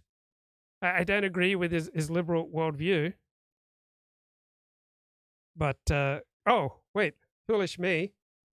Elliott Blatt. Elliott, what's going on, man? I'm listening. Blessings, New Year's blessings. Blessings, how you doing, Luke? Blessed. I'm blessed to have you in my life, bro. Oh, yes. Me, I'm back at you. Yeah, I asked you that question about New Year's resolutions, and it's not a practice of yours? Not really, no. Oh, okay. I like it. I think it's a good feeling. I like New Year's Day. I like the whole holiday season, actually. Right through Coughness to New Year's. It's a nice way to start the year. Feels like you're turning over a new page. I really like that feeling. So I've been contemplating my resolutions.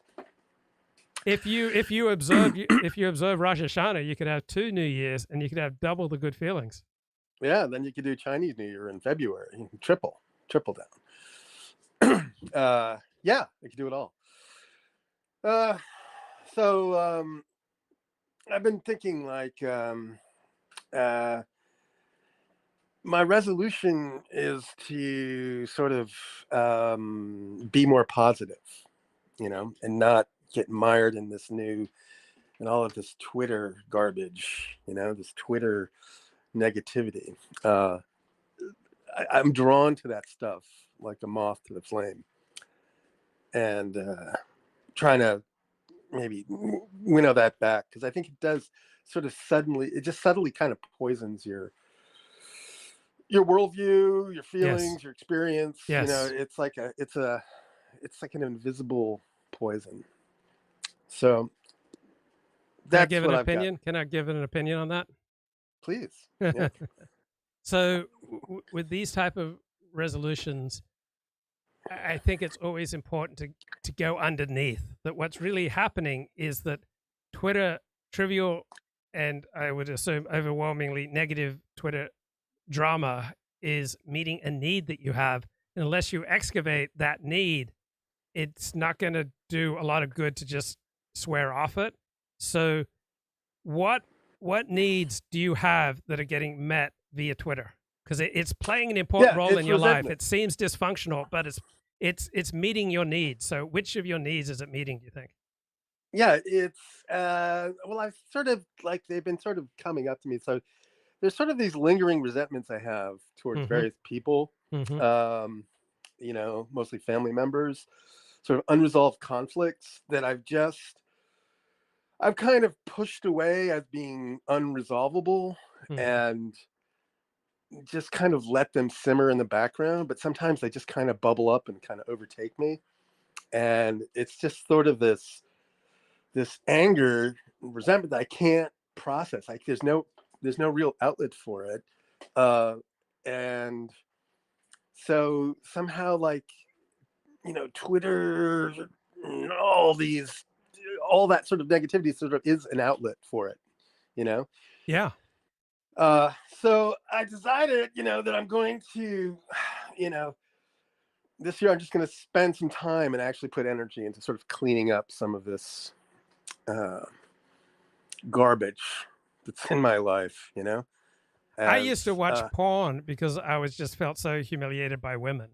Like, my real life was so humiliating that I got a sense of agency and power back by looking at beautiful women getting humiliated in porn. Yeah, I could see that. And so instead of expressing your rage at the people who are causing your rage, because that wouldn't help you either, lashing out on Twitter or seeing, fear and awe and trembling on Twitter is kind of meeting that emotional need that you have. Yeah, and I sort of stumbled onto this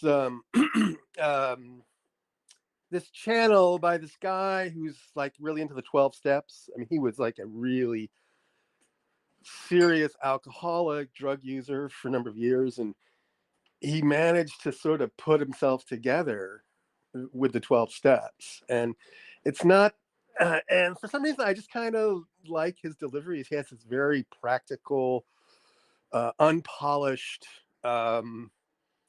directness that I just kind of find I find it very therapeutic to listen to.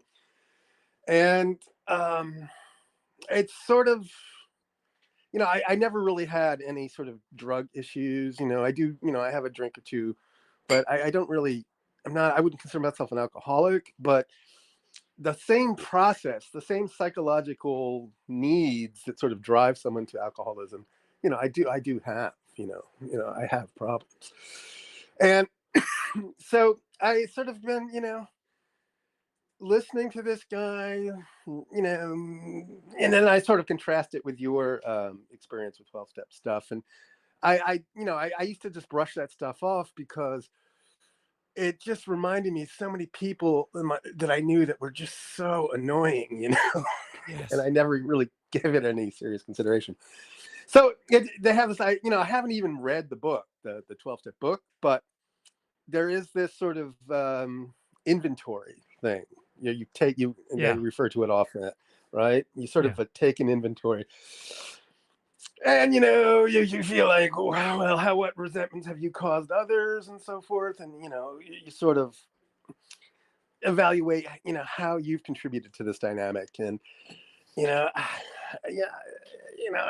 I guess these are sort of painful confrontations, and sometimes I don't think they're true, but anyway, at least it just shows me that there is sort of a practical methodology that you can sort of apply to your life and take concrete steps.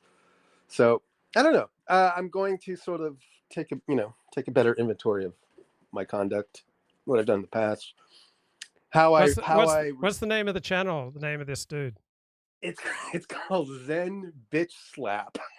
Zen Bitch Slap. Okay. Yeah, and he's kind of like. He's got a weird, I sent you a link privately. I didn't think he probably didn't resonate with you, which I could totally understand. But he's local to the Bay Area as well. So his local references sort of add a dimension of relevance to me. But so what I'm trying to say is like, I think like I just have this urge, this need to sort of just tie up some loose ends. Just, I think that's ultimately what's been holding me back, is just the amount of just kind of unprocessed garbage that I've accrued over the years. Yeah. Anyway. So someone's asking in the chat who's speaking here. So I'm the host, Luke Ford. I'm based in Los Angeles. I'm from Australia. I'm a convert to Orthodox Judaism. And my guest is Elliott Blatt, who's based in the San Francisco Bay Area. And you're half Jewish, Elliott? Yes, my father is Jewish. That's right. Okay, your father's Jewish. So here's an example. My life forever changed when I did my first proper inventory. So the classical formula in 12 steps is you write down a list, you do a vertical list, you just write down everyone you resent. So you work vertically, you don't work horizontally. So first of all, I did a list of everyone I resented. And so one example for me was rabbis who kicked me out of their synagogue. Then the next column is what did they do that caused me to resent them? And they asked me to stay away from their synagogue. And so how did that affect me? All right, it reduced my self-esteem, it reduced my social standing, it reduced my opportunities with women, it might have reduced my financial and economic opportunities. So it made me more anxious, less socially attached, more alienated. It just made me unhappy and more financially, sexually, socially vulnerable. And then the next column is what role did I play? And the role that I played was that I was writing a blog on the pornography industry at that time, which is completely incompatible with Orthodox Judaism. So I essentially put these people in a position where they had to kick me out because the type of thing that I was writing about was just incompatible with an Orthodox Jewish community. So I created a situation that forced the rabbis to react and to ask me to leave. And if I was to, then the next column is if I was to do it all over again, then I'd make a choice between either if I'm going to write on the pornography industry, I can't participate in the Orthodox Jewish community, or if I want to participate in the Orthodox Jewish community, I can't have anything to do with the pornography industry. So I need to make a choice so that I don't place other people in this position where they need to exile me. And so I did this for everybody that I resented in my life, and I saw how I created situations that force other people to respond to me in ways that I don't like. And when I got clarity on that, there was this significant reduction in my resentment levels. Yeah, I could see that. That does make sense. I look back, I look at a lot of my family members, and some of them really, I used to have, a very sharp tongue, and I used to, I used to cut people down with the things I'd say, as a form of, self-defense or aggression, and which I thought were funny at the time. And sometimes they were funny, and sometimes these people would laugh, but at the same time, they would also be hurt by them. So that's just a weird thing with sarcasm, it sort of leaves, it seems like it leaves a residue, even if it's not even if it seems like it's well received, it's not necessarily well received. Yeah, I remember, there was this Jewish singles group that would meet on a Friday night, and I made some comment and everyone laughed, but the rabbi said they laughed because you made them feel uncomfortable. And I've done that a lot, and I would defend myself. Oh, they laughed, but what I did was create a distance between me and those people. I went to one Sabbath afternoon. I went to this pool party, and I met a guy who was in his 20s, but he had a bald head. And I said to him, "Oh, the only people I know who young and have a bald head have got cancer." And he had cancer, and I was not invited back to that pool party. So I was saying a whole bunch of things that were sarcastic and cutting, and it just made people want to avoid me and not want to invite me or allow me back in. Yeah.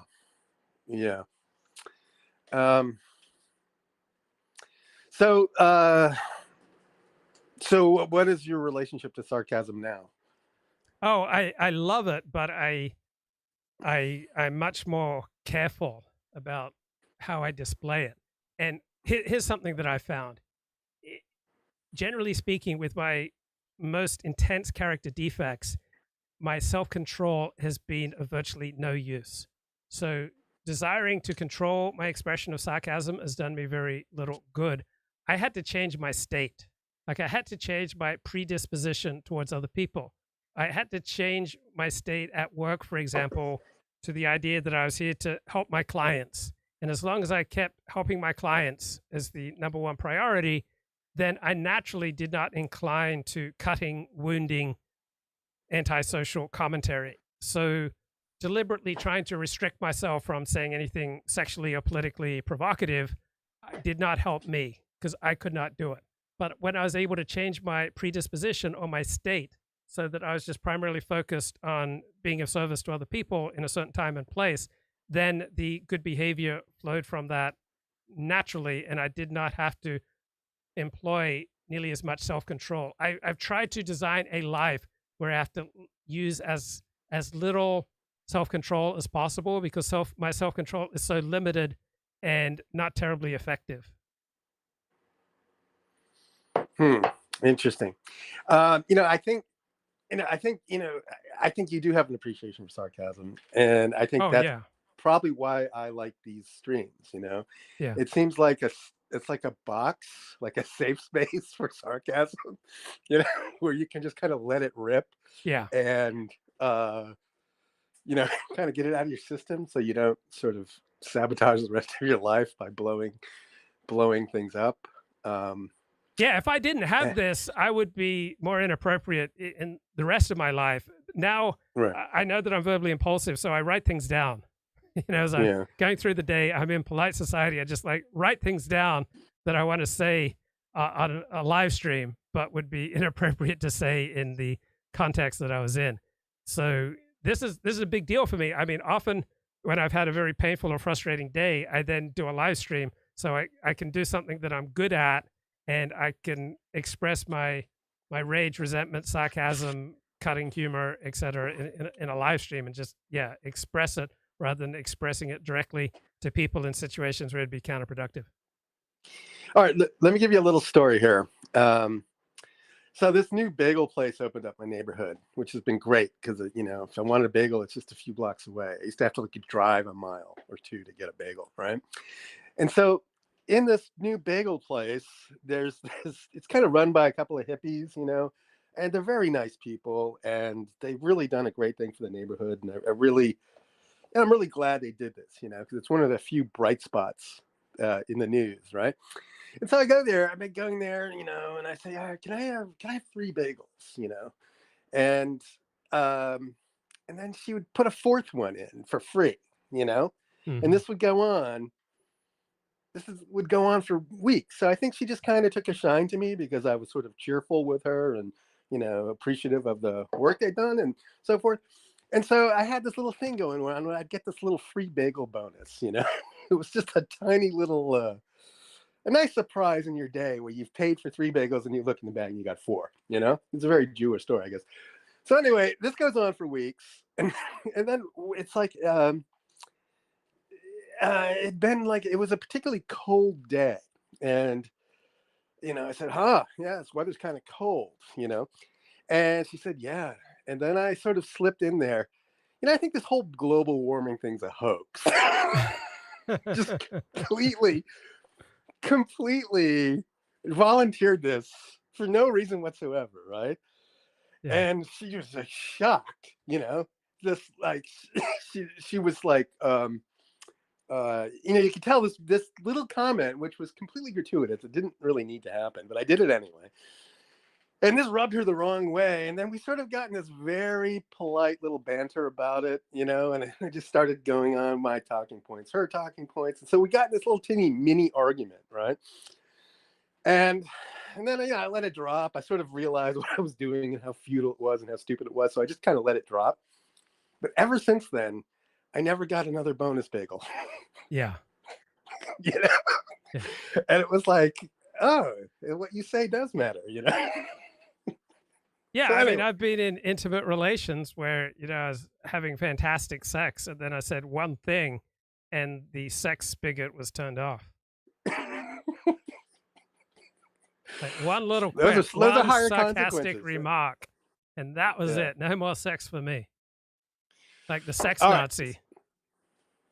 I got another story. Now I want to tell you. So if I behaved appropriately or inappropriately. So I got in this little spat with my landlord, right? Mm-hmm.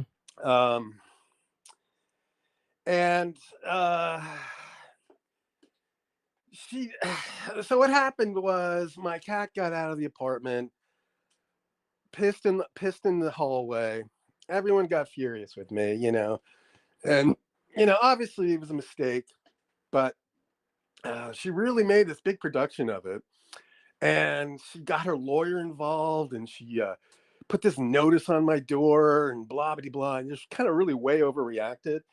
And every time we've had a conflict, she has a very sort of just noxious personality, and I like to have as little to do with her.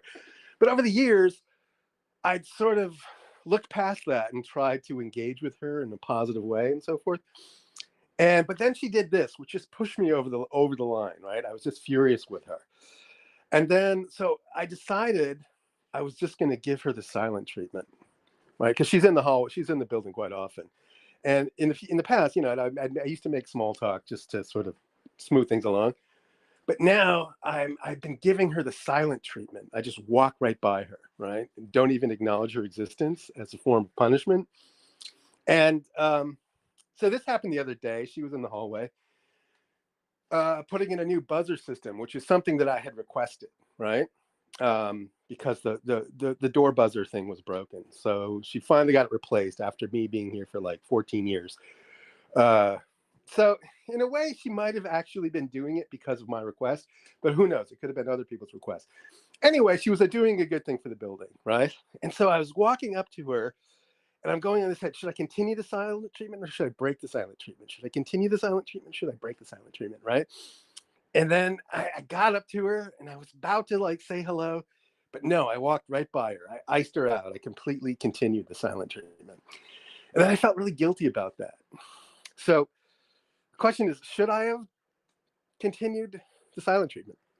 No, that's just doesn't work. In my life experience, with few exceptions, employing the silent treatment doesn't work. Now, in certain times, employing the gray rock treatment works, where you just give back what's socially necessary.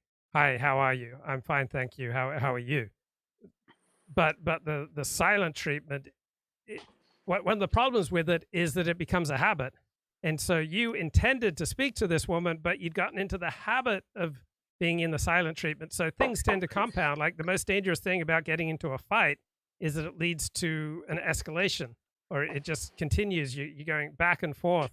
And so, I think the silent treatment in almost all situations is a bad idea if you have to do the gray rock treatment, where you simply say what is socially necessary.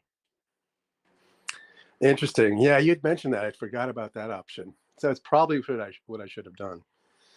It's not like we had a very close relationship, but it was clear that I was still pissed.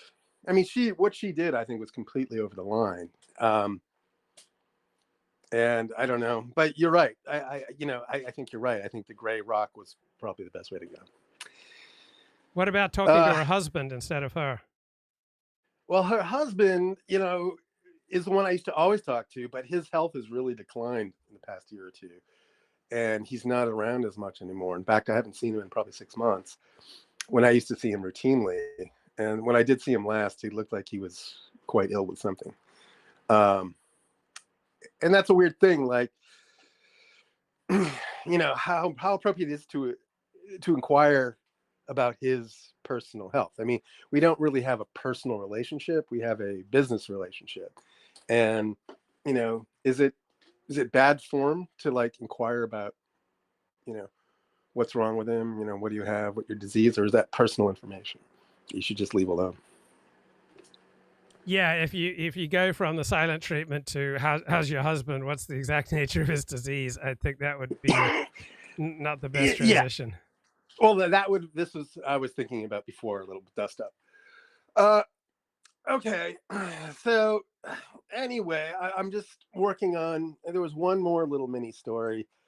Oh yes. So a mutual acquaintance of ours has been acting up in very terrible, atrocious, antisocial ways. And I've been thinking about how to deal with it. 'Cause this pissed me off. And I was really angry with him, and I didn't really want to associate with him because his behavior has been so atrocious, And so I was, it's like, do I sever this relationship? And then, which I, in my mind, thought would trigger this sort of complete collapse in him, and possibly have him do more bad, stupid things. And I was just sort of I wanted to talk to you about this because I see what your opinion was, and I just sort of one of these background issues that was eating at me. And so he's been cruising in the Tenderloin and just fucking these whores, these fentanyl whores, and then he would call me up and tell me about it, right? Which I just thought was just completely atrocious, and antisocial, and just kind of just a piggish thing to do, and so forth. Considering that he has 2 kids, and has a lot of responsibilities that he's not really executing on well. And so I was just really annoyed with him, right? And so I would just sort of play it off and just say, yeah, whatever, man, But this time, I just finally flipped and I said, listen, I don't want to talk to you anymore. I don't like these conversations. They lead nowhere. They're doing you no good. They do me no good. And I just freaked on him. And it was just totally spontaneous. Mm-hmm. He just sort of caught me in a mood where I was not prepared to sort of hold back anymore, Yeah. And it felt really good to say that, just to like clear the air and be direct and forceful. And so I'm going to do that more often, I think. What did you learn about fentanyl whores? Because I really don't know much about that category of worker. Well, there are, you know what fentanyl is, and yes, it is endemic now. And you see a lot of what you would expect would be like middle-class women with, potentially a future. And they're just kind of hanging around the Tenderloin, slumped over, or just kind of cruising for a fix, getting, I guess, buying fentanyl from Hondurans. I've learned about this. So the Hondurans are the ones running the fentanyl trade. And they just basically live in these makeshift tents on the sidewalk. And they all have these stories of once being, upper middle class. A lot of them have these stories of being like upper middle class kids in the suburbs who had like apparently like a distant father or something like that. And they just kind of got into fentanyl, and they look it now, and there's just, they basically whore themselves out to get more fentanyl. And how many times did he call you and give you his fentanyl whore stories before you flipped? Oh, at least a dozen. Okay. And it just seems like, I felt like he was preying on people that were in desperate situations. And it seems like so low class and so disgusting and borderline criminal. And it was just nothing I wanted to be even remotely associated with. But I didn't, I sort of made the mistake of playing along and acting like it didn't bother me as much as it did, Right. Yeah. Because that was the easiest thing to do. Yeah. Yeah. And, but in the end, I ended up like enduring more of those stories and feeling those feelings for a much longer period of time, when I could have clearly just cut it off at the roots at the beginning and saved myself a lot of anguish. Yeah. So I think going forward, the next time you get into this situation, the first time, you both, well, it's not just a matter of you don't want to hear someone's stories about banging fentanyl whores. You want to distance yourself from that person. So you don't even have to say anything, but I would reduce interactions going forward. Even if you don't you can, one, explicitly say, hey, I don't want to hear this. But two, you probably don't even want to interact with someone who's doing this. So, for example, I get 12-step calls, and there was one person in particular who wanted to talk about his suicidal ideation. And this was someone I was happy to talk to about almost anything else, but I would not listen to his suicidal ideation. So I just made that a limit, said, I don't want to hear about your suicidal thoughts. Other than that, I'm happy to interact with you. Now, someone who called me talking about banging fentanyl whores, I would dial way back on my interactions with him. I like the idea of like dialing people up or dialing people down in your life. Yeah, I definitely dialed him down, but not enough. Mm-hmm. Right? I used to invite him over for dinner once in a while. and I stopped doing that. But I would generally take his calls, and I do have the power not to take a call, and it says something about you that he would think you're the type of person who would listen to this. It does. Yeah, exactly. And I didn't, and it's sort of like, it's like, I don't think I ever put anything off, okay. I never really said anything that would imply that, Mm-hmm. So I think that he sort of looks to me and I don't know. He think his association with me, I think, makes him feel more normal, because I sort of function at a more normal level than he does. And so he sort of wanted both worlds. He wanted me to sort of provide this association so he could sort of feel like, he had people in his life that weren't losers or complete losers, I should say. Does that make sense? Yeah. And the chat says that you should introduce this man to Torah, but this man actually knows quite a bit of Torah. Yeah, that's true. And that's another puzzle. I guess that's why I sort of didn't kick him out of my life so thoroughly, because he is quite intelligent and he seems like he should know better, but somehow he doesn't know better. So I just found it interesting to sort of puzzle through this, try to see how these contradictions could exist. And then, so in my doing that, I sort of, we became closer than I really wanted to. And in fact, I boxed him out of my life completely at one point, and then I would just happen to run into him at a Pete's Coffee one day. And so he was sort of back in. And I don't know. Why do you cute. think... And then I sort of look, No, go ahead. Well, I sort of look at these, it's probably like a weird superstition that I have, but I sort of invest a lot of meaning into chance encounters. Like if somebody just shows up, if I run into you in a weird circumstance, I see that as divinely ordained. It's like fate has made this happen, and then there's therefore something I need to learn from because this happened, right? It's probably flawed thinking, but I that's what the fact that it was like a chance encounter like that told me that I had to attend to it for some reason. Why do you think he thought you were the type of person who would be happy to hear stories about fentanyl whores? Because I guess because we're sort of in right-wing circles, supposedly, and sort of a lot of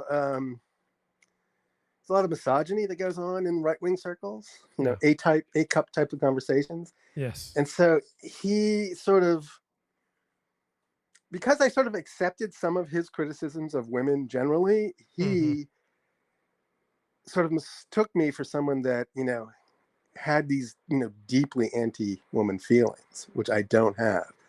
And so I think that was sort of his hook in. Mm-hmm.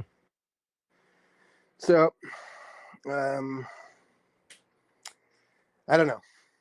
It was weird. I ended up learning something. Yeah, I learned something about myself, but it seems like I can't learn things about myself without any sort of painful interaction. I'd like to sort of skip the painful part. Yeah. Now, last Sunday night, you went to a sports bar to watch the 49ers play the Ravens. Yes. How did that go? That was humiliating. The Ravens are just clearly a better football team. They seem to be the most likely winners of the Super Bowl. I'm sad to say. They just dominated. They dominated the 49ers at home, Yeah. And this Brock Purdy, I think he's a good quarterback, but I think he's capable of throwing in some bad performances here and there. I think he when he's playing well, he's very good, but I think he's probably prone to a clunker here or there, But how were your interactions with the fellow patrons in the bar? Did you go back to the same bar? I did go back. Were there donuts? There were no donuts because it was actually Christmas Day, so it was a Monday. So there were no donuts. I guess donuts are only a Sunday thing. And the regular bartender wasn't there. It was some of the new guys. And no, I didn't recognize anybody there. And I didn't really care to know anybody there.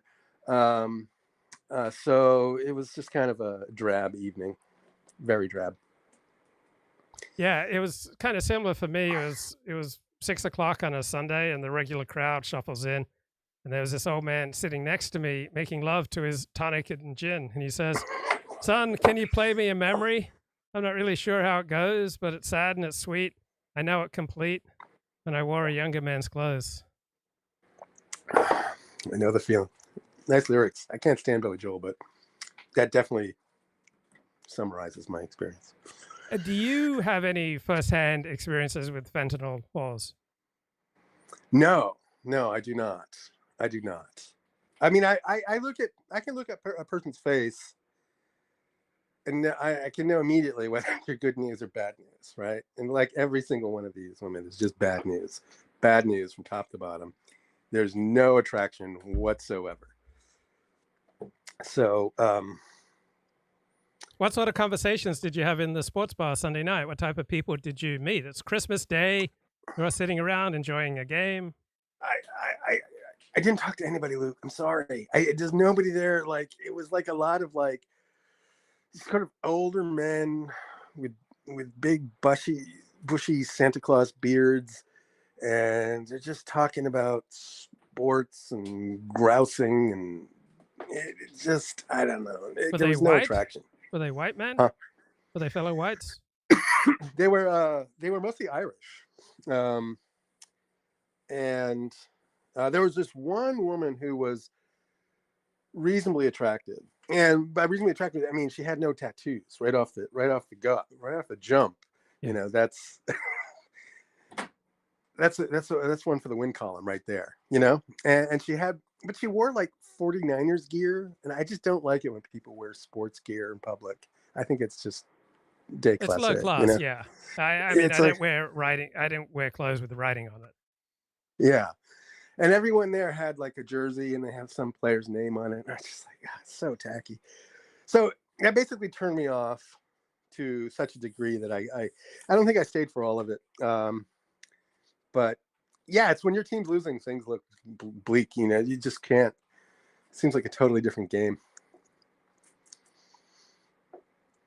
So when you listen to this 12-step speaker, Zen bitch slap, do you find your mind wandering, or are you able to focus? How long do you listen to him for? I put it on sort of in the background. It's sort of like sleeping type of stuff. It's very repetitive, you know. And you know, you people, you were talking about books on tape and so forth. That's what I use for sort of my books on tape, trying to get to sleep type of stuff. And I think his name's Paul Hedderman. Is that right? Yes. And he's sort of a celebrity of sorts within that very local, that sort of AA niche, it seems like. I don't know if there's other people like that sort of fulfill that role where they're sort of like AA gurus of sorts. Oh, yeah. There's probably a lot of them. Yeah. But he just happens to be local. So anyway. How many drinks do you have a week? I have one double. So that's basically 2 drinks a day. So 14. And what's the longest that you've gone without any alcohol in recent memory? A day or 2, probably. It's my transition. It's how I transition out of sort of work mode into relaxation mode. It's a ritual, you know? Yeah. I get it. You know, it's a sort of, I think, you know, I always kid myself with, I'll have a drink, I'll make dinner, then I'll do some more work. But the work part never happened. I just, you know, have a drink while I'm cooking. You know, it sort of makes the whole cooking process go by a bit quicker and makes more enjoyable. And then by the time I've finished the drink and eaten, I'm sort of in, downshift mode, slowly tailing off. Yeah, I use. But it sucks. Yes, go ahead. Well, it makes me go to bed too early, and then I wake up Mm-hmm. in the middle of the night. So if I could, I think if I were to stop drinking, I think I'd be able to sleep through the night, because I would go to bed later and then wake up at a proper time. I like to take the edge off with some vitamin water. Oh yeah. It tastes really good. I don't like flavored water. I like plain water. Zero sugar. There's lemonade. There's orange. But I particularly like the Acacia, ACAI. How do you pronounce that? The Acacia blueberry pomegranate. Acai. It's called. Acai blueberry pomegranate. I mean, that really takes the edge off of me. Yeah. So, what's the verdict on Adderall? Are you gonna continue, or are you gonna let it go? Oh, it's fantastic. I mean, it's just absolutely life changing. Yeah. Definitely, you're gonna have to pry my Adderall out of my cold dead hands. Really? Yeah. Okay. Well, it's not for me to say. It's another thing. I'm just going to learn to let things go a bit. I don't need to sort of engage. The world doesn't need my opinions as much as I think they do. Yeah. I'm going to throttle back my opinion proffering. Have you even had vitamin water, bro? Particularly the I did once, and it was just like blueberry pomegranate. I hate that idea of was it just one of those waters that's got like the mildest hint of something in it? No, it's more than a hint. It is a full-bodied flavor. Oh, really? It's full-bodied. I mean, it's fair dinkum, full-on flavor, but zero sugar, 0 calories. Unbelievable amount of flavor packed into this. Maybe I'll try one, but I generally, one of my sort of cost-cutting moves is to not get roped into any. I put that in a very superfluous expenditure category. Like, just drink water, it's free. Comes out of the tap. It's fine. Why spend $3 on a dumb bottle of water? Yeah, I do know. a lot of that. I mean, it drives me, like, I don't buy it regularly. I just got it on sale one time and I bought 2 dozen. But yeah, I don't want to spend $1 a drink, but it's such a great way to transition from work to the rest of your evening.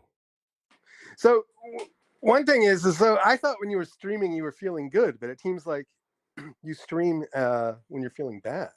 It varies. So sometimes I stream when I'm feeling bad and I want to get out of it, and I want to do something that I feel like I've got mastery and agency over. Much of life I'm not in charge of, but at least my live stream I'm in charge of. And so you got that go live button when you need it. Yeah. I can't stop getting all these Nikki Haley text messages. Wish she'd leave me alone. I keep saying this is spam, but she won't stop. She's insatiable. Usually it's because I'm feeling good, or usually it's because I'm feeling compelled that there's something I want to talk about.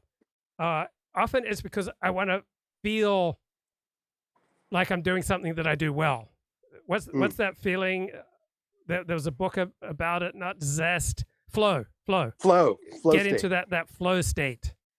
Yeah. I think, if I just go live on these 2 topics, I'm going to get into a flow state. Now, it doesn't always work out. Often I'll press go live and I'm struggling and stammering and it doesn't work out. But often it does allow me to transition into a flow state, and I get a sense of agency, like I'm in control of this show, and like I'm running the show. And so, yeah, sometimes it's to escape a feeling of frustration and weakness and vulnerability.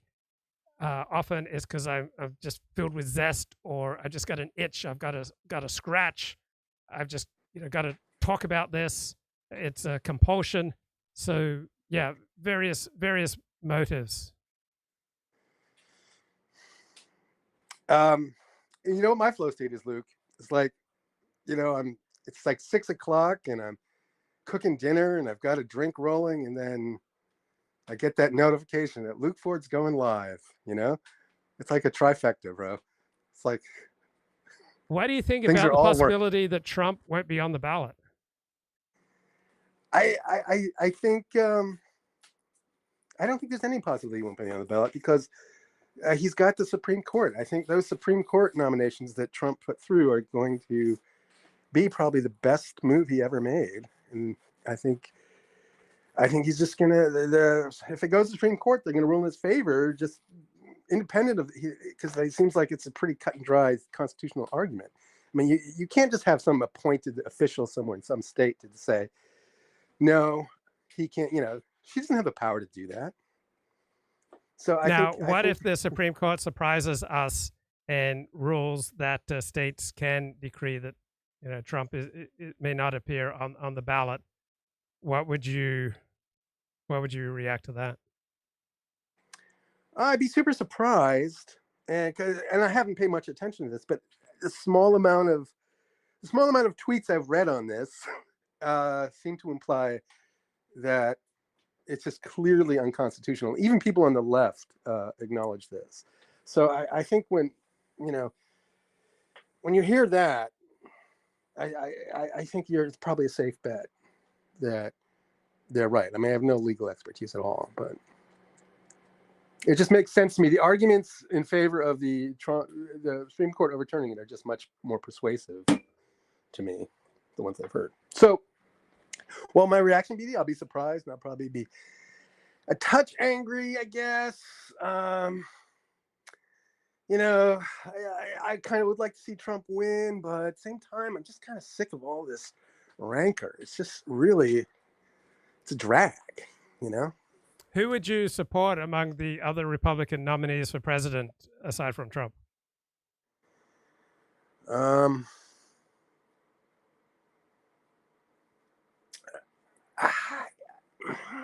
guess, I guess Christie would be probably the most effective. He seems to be the most intelligent. I just don't want to look at a big fatty president though, bro. It would hurt me. I don't know. It would be very depressing if it's not Trump. I like Roger Swamy. I mean, he sounds, he's intelligent, well-spoken, but I just think it'd be weird to have, You're such a that racist. particular look. You're such that a particular racist. look in the Oval Office, I just don't think would be unifying for the country. Yeah, I don't know. I kind of still have my theory that Romney's going to be dropped in. I've been a big Romney watcher because he I was living in Massachusetts when he sort of engineered himself the governorship. I think Romney is just a big power player, and I think he resigned from the Senate. Because I think he does have designs on the presidency, but this is just a conspiracy theory of my own personal making. So, okay, Elliott. All right. Thanks, bro. All right, talk to you. All right, take care. Take care. Bye. Was not looking to destroy Israel in 73. He was looking to batter Israel badly enough that the Israelis would wake up from this conception, from this, we don't have to Okay, talking about Anwar Sadat here, the leader of Egypt. Negotiate with you and say, oh, actually, maybe we should negotiate with you. And in that regard, he won the war. In other words, he did not win any territory, and he lost huge portions of his army, and thousands of Egyptian soldiers were killed. But in 1977, Menachem Begin, a right-winger, is elected. The world is, as we say, in need of Shrine Gewalt. They're going, oh my God, Israel elected a former terrorist as a prime minister. Now the Middle East is really going to be in trouble. But Anwar Sadat goes to his parliament and says, I'm willing to go to Jerusalem and negotiate right now about a peace with Israel in exchange for the Sinai and so on and so forth. And to make a very long, complicated story short, that's what happens. And by 1979, the Sinai Peninsula is back in Egyptian hands. Arafat and Begin share the Nobel Peace Prize. Sorry, not Arafat. Anwar Sadat and Begin share the Nobel Peace Prize. Arafat will get it later, undeservedly, but nonetheless, that's another story. And shortly thereafter, of course, Sadat will be killed by his own army for having committed the treasonous act of making peace with Israel. But that peace, by the way, has held. I mean, it's been a very long time since 1979. And amazingly enough, that peace has held for almost half a century. Not quite, but almost half a century. And Egypt has played a critically important role helping Israel contain Hamas on the Gaza Strip, both in this current war and in previous wars. So I remember talking to someone who was right-wing in 1979. I was 13, and I said, you have to give Jimmy Carter credit. He, had the Camp David peace accords, and he facilitated peace between Israel and Egypt. And my right-wing friend said, yeah, but he essentially just bought peace because the United States is sending billions of dollars now to Israel and Egypt, and we're bribing them to maintain a state of peace. Of course. Now let's just come back to now what's different now and then. So we said 2000 and 2004 is a terror war. It makes Israelis miserable, nervous. There's thousands of casualties on both sides. But again, as I said before, you can't destroy a country by blowing up cafes and buses. You can't. You couldn't win the Second World War that way, and you couldn't win this war that way either.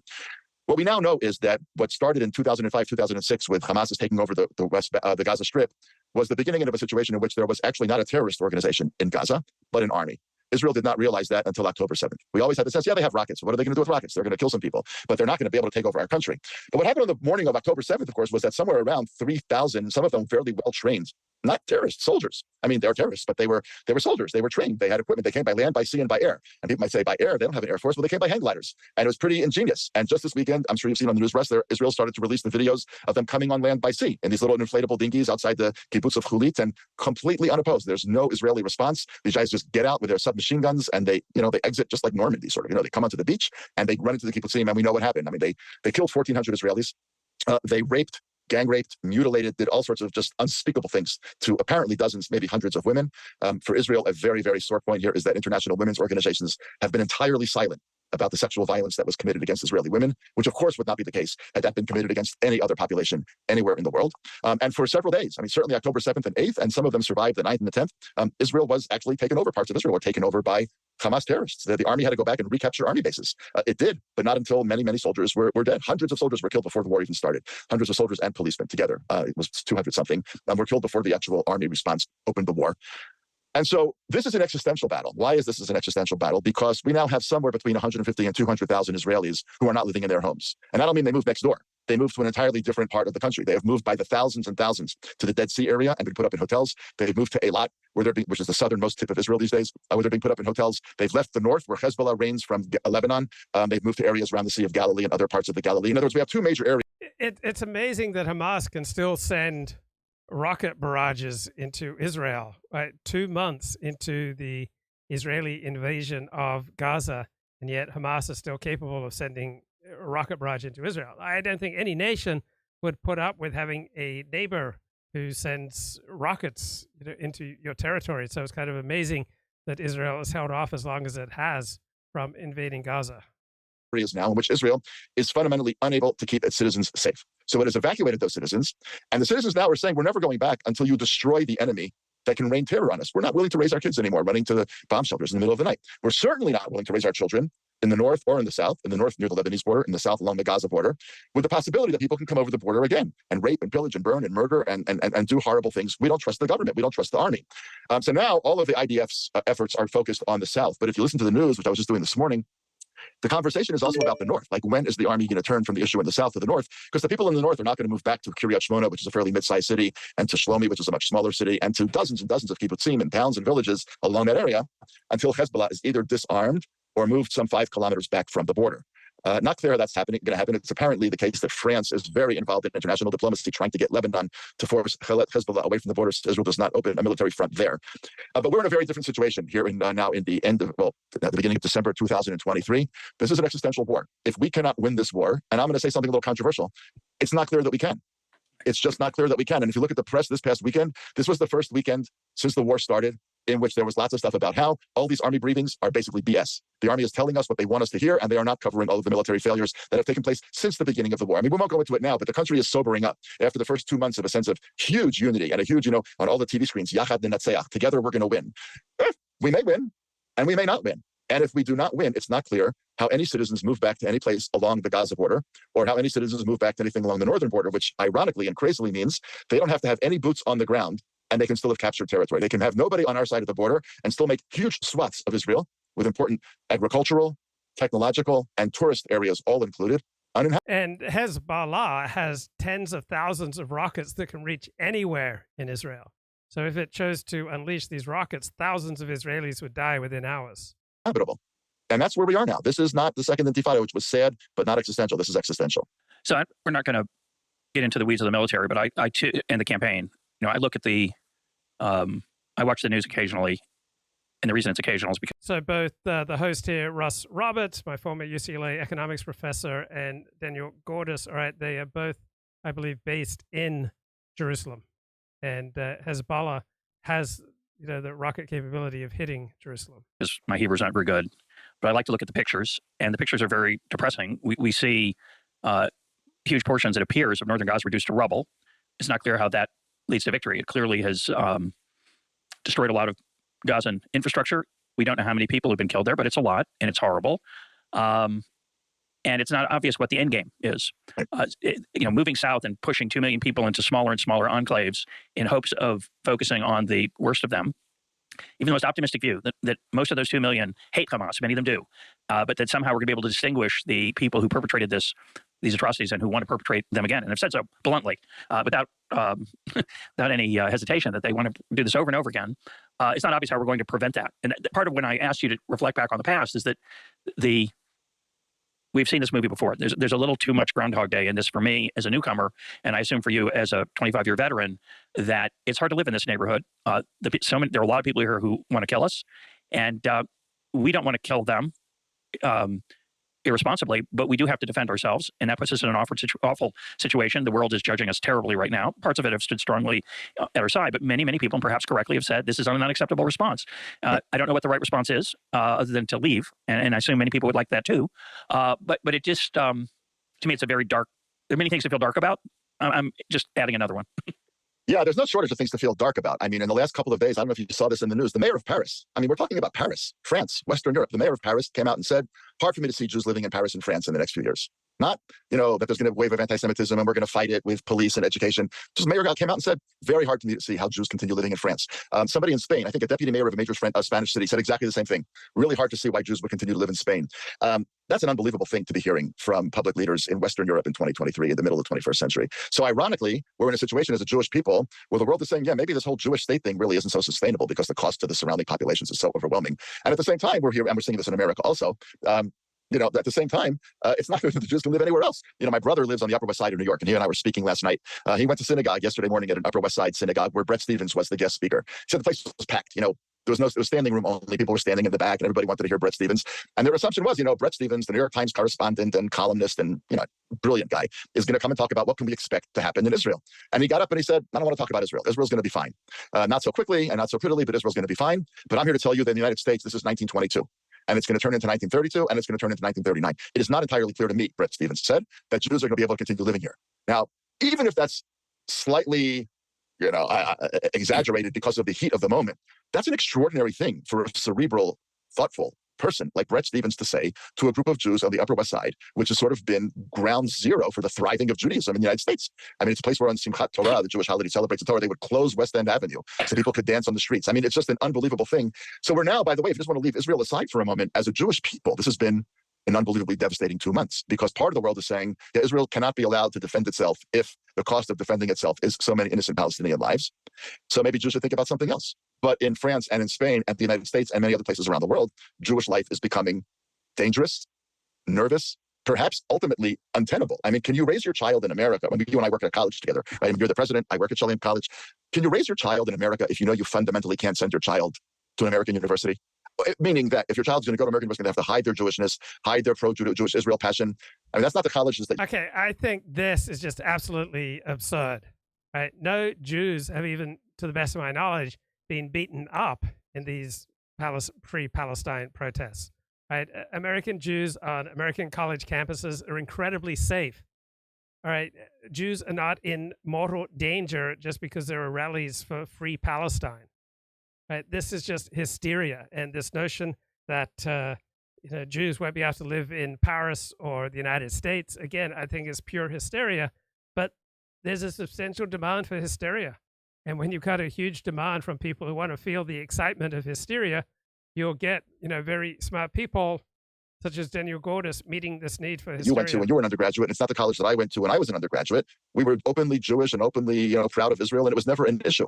I went to Columbia in the late 70s, graduated in 81. We didn't have a Hillel back then, but the Jewish student office was literally right.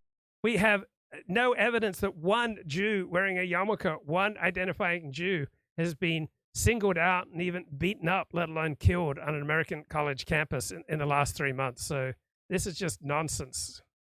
Next door to the Muslim student office. It was perfectly fine. We had our little posters about Israel and flyers about this and that.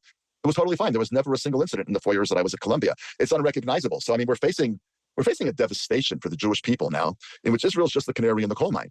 And I'll just say one other thing about this, because so then you say, well, what are we going to do? Like, if you can't defend yourself here and you can't defend yourself there, it's just, where do you go? What's the end game? And I was in synagogue yesterday, and a guy who actually is also a Columbia graduate, but he graduated about 10, 15 years after I did. Tragically, there's many people who graduated after I did. But anyways, a brilliant guy, lovely guy, in the tech world, not surprisingly in Israel. And he was saying something what you were saying about, the horrible casualties in Gaza. And it's just, it's devastating to look at these pictures. And then he said something that I thought was really interesting. He said, what they have forced us into is caveman morality. It's us or them. And that's just it. Either we're going to destroy Hamas, whatever the cost, or we can't. Yeah, much of life is caveman morality. We don't get to completely graduate from caveman morality, right? We just don't supersede it, right? Some of life is zero sum, right? If you're living in a bad neighborhood like Israel right now, sometimes it's us or them. That's the brutal nature of reality. Can't live here. And that's what I think, that's the disconnect between what Joe Biden, who's been unbelievable, and what Kamala Harris said yesterday in Dubai, which was less unbelievable, but more expected, which is, Israel has the right to destroy Hamas, but you can't keep killing these civilians. But what if there's no choice? Like, what if it's either or? Either we kill Hamas, we destroy Hamas, but there's a terrible civilian toll, or we're much more reticent to have a civilian toll, but we don't destroy Hamas. It's not clear why Israelis would say to themselves, this is a place where I can see my grandchildren growing up. Yeah, and I think it's important. It's hard for me to hear those words. I'm a newcomer. I've been here 2 years. Our listeners don't know you as well as I do, Danny. You're not a right winger. Not at all. No, and you were a very outspoken critic of Bibi Netanyahu in the months leading up to the war over judicial reform, leading up to the tragedy of October 7th. Your pessimism is important to be heard. I don't think people outside of this country have any understanding, or have a very limited understanding, of the mood. This is the way I sense it, and then I'll let you comment. There is an immense resolve here that this cannot happen again. The Intifada, like you said, yeah, it happened again for years. Eventually we built the wall, it helped. But we pulled out of Gaza, and every few years Hamas ratcheted up the unpleasantness of being an angry neighbor, and we'd respond, and it was sort of a very depressing, fatal theater that was played out over the years between Israel and Hamas. It's different. And the world, I think the world's catching on how different it is. I don't know if most people understand the mood here. There's no, and you'll tell me if I'm wrong, among my friends, which of course is not a representative sample, but of my friends, people like myself who've made Aliyah, who moved to Israel, and Israelis that I've come to know through my being head of the college and getting to know people, there's not a desire for vengeance. There's not, it's a remarkably unangry response. It is resolve. It is, we can't put up with this. We can't sit idly by and allow our daughters to be violated and our children to be abducted. And I don't know anybody who likes the military response. It's horrible. And maybe that's not enough. Maybe disliking it is not enough. Maybe we have to stop it and say, not a large number, but I have met people who say we shouldn't have responded militarily. We should have just accepted this and done a better job in the future of guarding the border. I think that's a mistake. I'm going to try to write a long essay on that. But most people don't feel that way. Maybe they should, but they don't. They feel violated. And there is a salience of the violence that is, I think, again, hard for people outside this country to understand. A feeling that we were violated. Not, when there was a school shooting in the United States. Right. There are things that matter far more than people's feelings. And what matters more than people's feelings, most importantly, is effectiveness. What's the most effective response? I don't know. I don't think it's obvious that the most effective response is for the IDF to go into Gaza. Right. There may need to be some sort of political solution. There may need to be a solution of highly targeted assassinations, such as what Israel did after the Munich massacre in 1972. But there are a lot of things that are far more important than how people feel. Everybody feels horrible. There's a big argument then about gun control, and people mourn those losses, but they're forgotten very quickly. Whether they should be or not doesn't matter. But they are. In America, unless it was your town, you forget about those things. And your life goes on. It's a big country. This is a small country. It's 7 million Jews. It's 9 million people. It's like a big town. It's really more like a big family. And you really have to go to Jerusalem, but especially to Tel Aviv, and walk the streets. Okay, that's doesn't do anything for me. Let's try out Zen Bitch Slap. This is the 12-step speaker that Elliott Blatt was talking about. Called the light, the sound, the nectar, and the word. And you could do these little manipulations, and you could like light, you could see light inside, and then you could hear sound, and then there was the nectar was doing a thing with your tongue, and then the word was the breath, or the I am existing. So you'd sit, and it was pretty cool. So I got introduced into that, and there I started to speak after a while. No, it was clean, and I had an easy grasp of that kind of stuff. This came natural, so they had me talking at times, and then so it started there, and then when I got sober, somebody at the 3-year mark, he was running these. There was a place, we can talk like this for a while before. No, record this. We can chop it off. There was a place called the Dry Dock, which was a 24/7 meeting place. It was owned by private people, but they were in recovery. And it was right near Lombard Street in San Francisco, Greenwich and Lombard. And a lot of people would go there for meetings. There was meetings all day and stuff like that. So this guy had a meeting called the Fourth Step, workshop. And he wanted me to take over. And what basically you did, the way he was doing it, he would just had people with pen and paper, and he'd walk around like, study class. Like, oh, you're doing okay. Like this. So no one really wanted to do it. So I said, sure, I'll do it. But things were cooking in me. I heard a great rejoinder to the idea that Gaza is an open-air prison, which I thought was a statement with a considerable amount of truth to it. But then what kind of open-air prison is it when thousands of people from Gaza are on vacation in Europe and elsewhere in the world? So people can get up and leave Gaza, fly out of Gaza, right? Go travel to Europe, South America, etc. What kind of open-air prison is that? All right, that is not an open-air prison. So if Gazans are free to leave, it's not an open-air prison. From because it says this power is going to constantly reveal shit, and so it was. I get cooked every day. So I started with that, and I moved past that fast, and I started speaking about self, because that had hit me, the idea of self as something other than us, like a common movement that took over a large assortment of characters, let's say. So the writing, people would come in with the writing. After a while, there was no writing. It was just talking about that, and so I do a 4-week course, and so. That had lots of people. And so we started, that's where the CDs started to happen. So we started doing these CDs and putting them out. And people would come very angry at me and they'd walk by my desk. So the Ayatollah and the Iranian Islamic Revolution was developed by people handing out CDs of the Ayatollah before he was Ayatollah. All right. So handing out cassettes, right, talks created the energy and the movement, which overthrew the Shah and installed, an Islamic government in Iran. 25 years, these weird threats and shit. Then people wanted to punch me outside. There was some cultish groups called the Pod People in San Francisco. They wanted to sort of jump me almost. There was people were getting quite irritated in some respects, but there was a lot of demonstration. I saw heads come out of people's heads, black. I saw people's faces go through like centuries, like in about a 30-second period.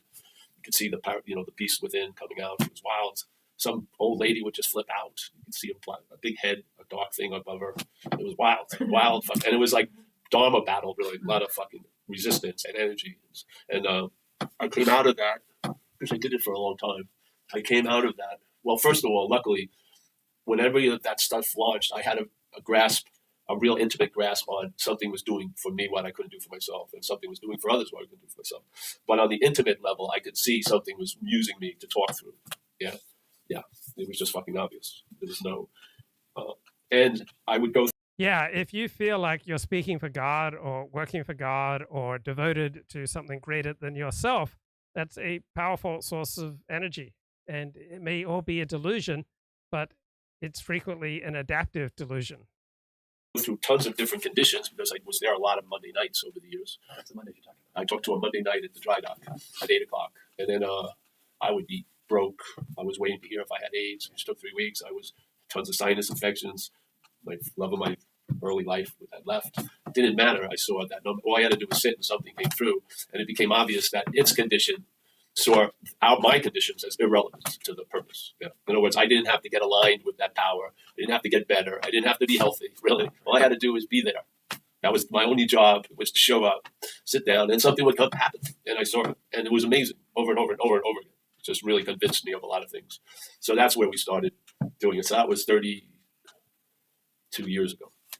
And then it just developed because I was at a cafe after one of those talks, because we used to go out. And this is why we do it in our group. We have fellowship, because it comes from AA. So we'd go out, and we were I was pontificating at some place, and these people came up after. They were hearing from another place, and they go, do you know the Course in Miracles? I said, no, I never fucking heard about it. They said, well, you're talking exactly like the Course in Miracles. I said, all right. So then I got in touch with that, and then something happened. And then finally, in 97, I think, I heard non-duality, the idea of non-duality, 97, I think, 98. And then that seemed to just... So F.M. Alexander talked a lot about non-duality, that the mind is inside the body. So the mind is not separate from the body. Emotions come from within the body. So the mind, the body, emotions, they're all various aspects of non-duality, of one thing. And so now non-duality is a very common frame of reference, but it was more unusual in the time of F.M. Alexander. And it's kind of the basis of the Alexander technique, right? There's the mind operating within the body, emotions operate within the body. What goes on with the body affects the mind and the emotions affect the mind and the body. And, you know, all these different parts of ourselves, you know, impact other parts. Just explain everything, the non-duality. Yeah, he explained everything. And, you know, no matter, you know, I got into a lot of other stuff, Buddhism and shit, and meditating on retreats in Asia or Thailand, you know, losing like a pound a day because you don't eat. It's just a bad soup in the morning. No one knew English. It was just there, going, having hallucinatory experiences, calling them spiritual experiences. It was all coming from sitting for 13 hours and not eating. And then that strong suspicion was there. So, yeah, people who used to do a lot of drugs and alcohol, of course, they're going to be attracted to meditation and other practices that bring on hallucinogenic experiences. Something going on that I'm not picking up. Yeah, there's an underlying situation that I'm not noticing. Thank you. And then, and it would be funny. You would leave a retreat in America, and they would tell you, "Don't drive on the freeway. Don't put any loud music on." I said, "Man, this is fucking pretty fragile," you know. And they had, in a controlled environment, they had produced an effect, but they were like, "Don't no heavy metal. Don't go on the freeway." What the fuck? You know what I mean? Jesus Christ! I got like, you know, fucking Victorian glass going to break at any second. It was getting me very suspicious. It really was. Because how could this be the original condition that has to be held with such fragility? And it should be an all-wheel drive condition, I would feel. I mean, seriously, you know. And some of the old teachers from the Guru would say, "Hey, listen, if you can't be in a meditative state in you know, Fifth Avenue in New York, then fucking forget about it. This isn't about, you know, having pristine conditions, because it should be much more dog shit, much more tactile, much more available." And that suspicion was there. And then non-duality explained it to me. Yeah, and yeah, we can record this now. The explanation was there was a huge role going on, this idea of a long-lasting independent separate entity. Yeah, that is so sure of its unsure conditions and shit like that, was basically the equation why the mathematics wasn't working. Because the mathematics, I feel, the primary number is 0, it's not 1. And basically all of my equations had 1 included in it, me. Yeah. And finally, so I believe guru is a Hindu word, Hindu concept of, you know, a teacher with special power and wisdom. Now it's probably more often used as a negative term, but, you know, I love the podcast Decoding the Gurus. So this podcast defines guru, someone who has a special insight they provide to their followers through mastery of a particular technique. For someone like the previous speaker, it's his mastery of meditation and 12-step, and that becomes his primary technique for laying meaning over the world. Dennis Prager, it's his mastery of Torah. So gurus often sound incredibly profound, and if they manipulate knowledge and, you know, try to manipulate people's emotions in a way that's bad for them, all right, obviously you've got something negative going on. So a consistent feature of wannabe gurus is they present themselves as vital figures in a cosmic struggle, with doomsday and the fall of the West just moments away. Less people watch them on Rumble, contribute to them on Locals, you know, watch their new episodes, subscribe, like. So they're obsessed with this image of being intellectual renegades fighting the entrenched powers, yet the exact same rhetoric is pumped out every day on every major right-wing channel by the most popular conservative and heterodox hosts that they speak with. So that's the perspective of Decoding the Gurus. They refer to Christopher Rufo, just another narcissistic polemicist addicted to attention. That's not my perspective. My perspective is that Christopher Rufo is probably the most effective Republican polemicist in the United States today. Another description of these type of gurus: contrarian rage baiter.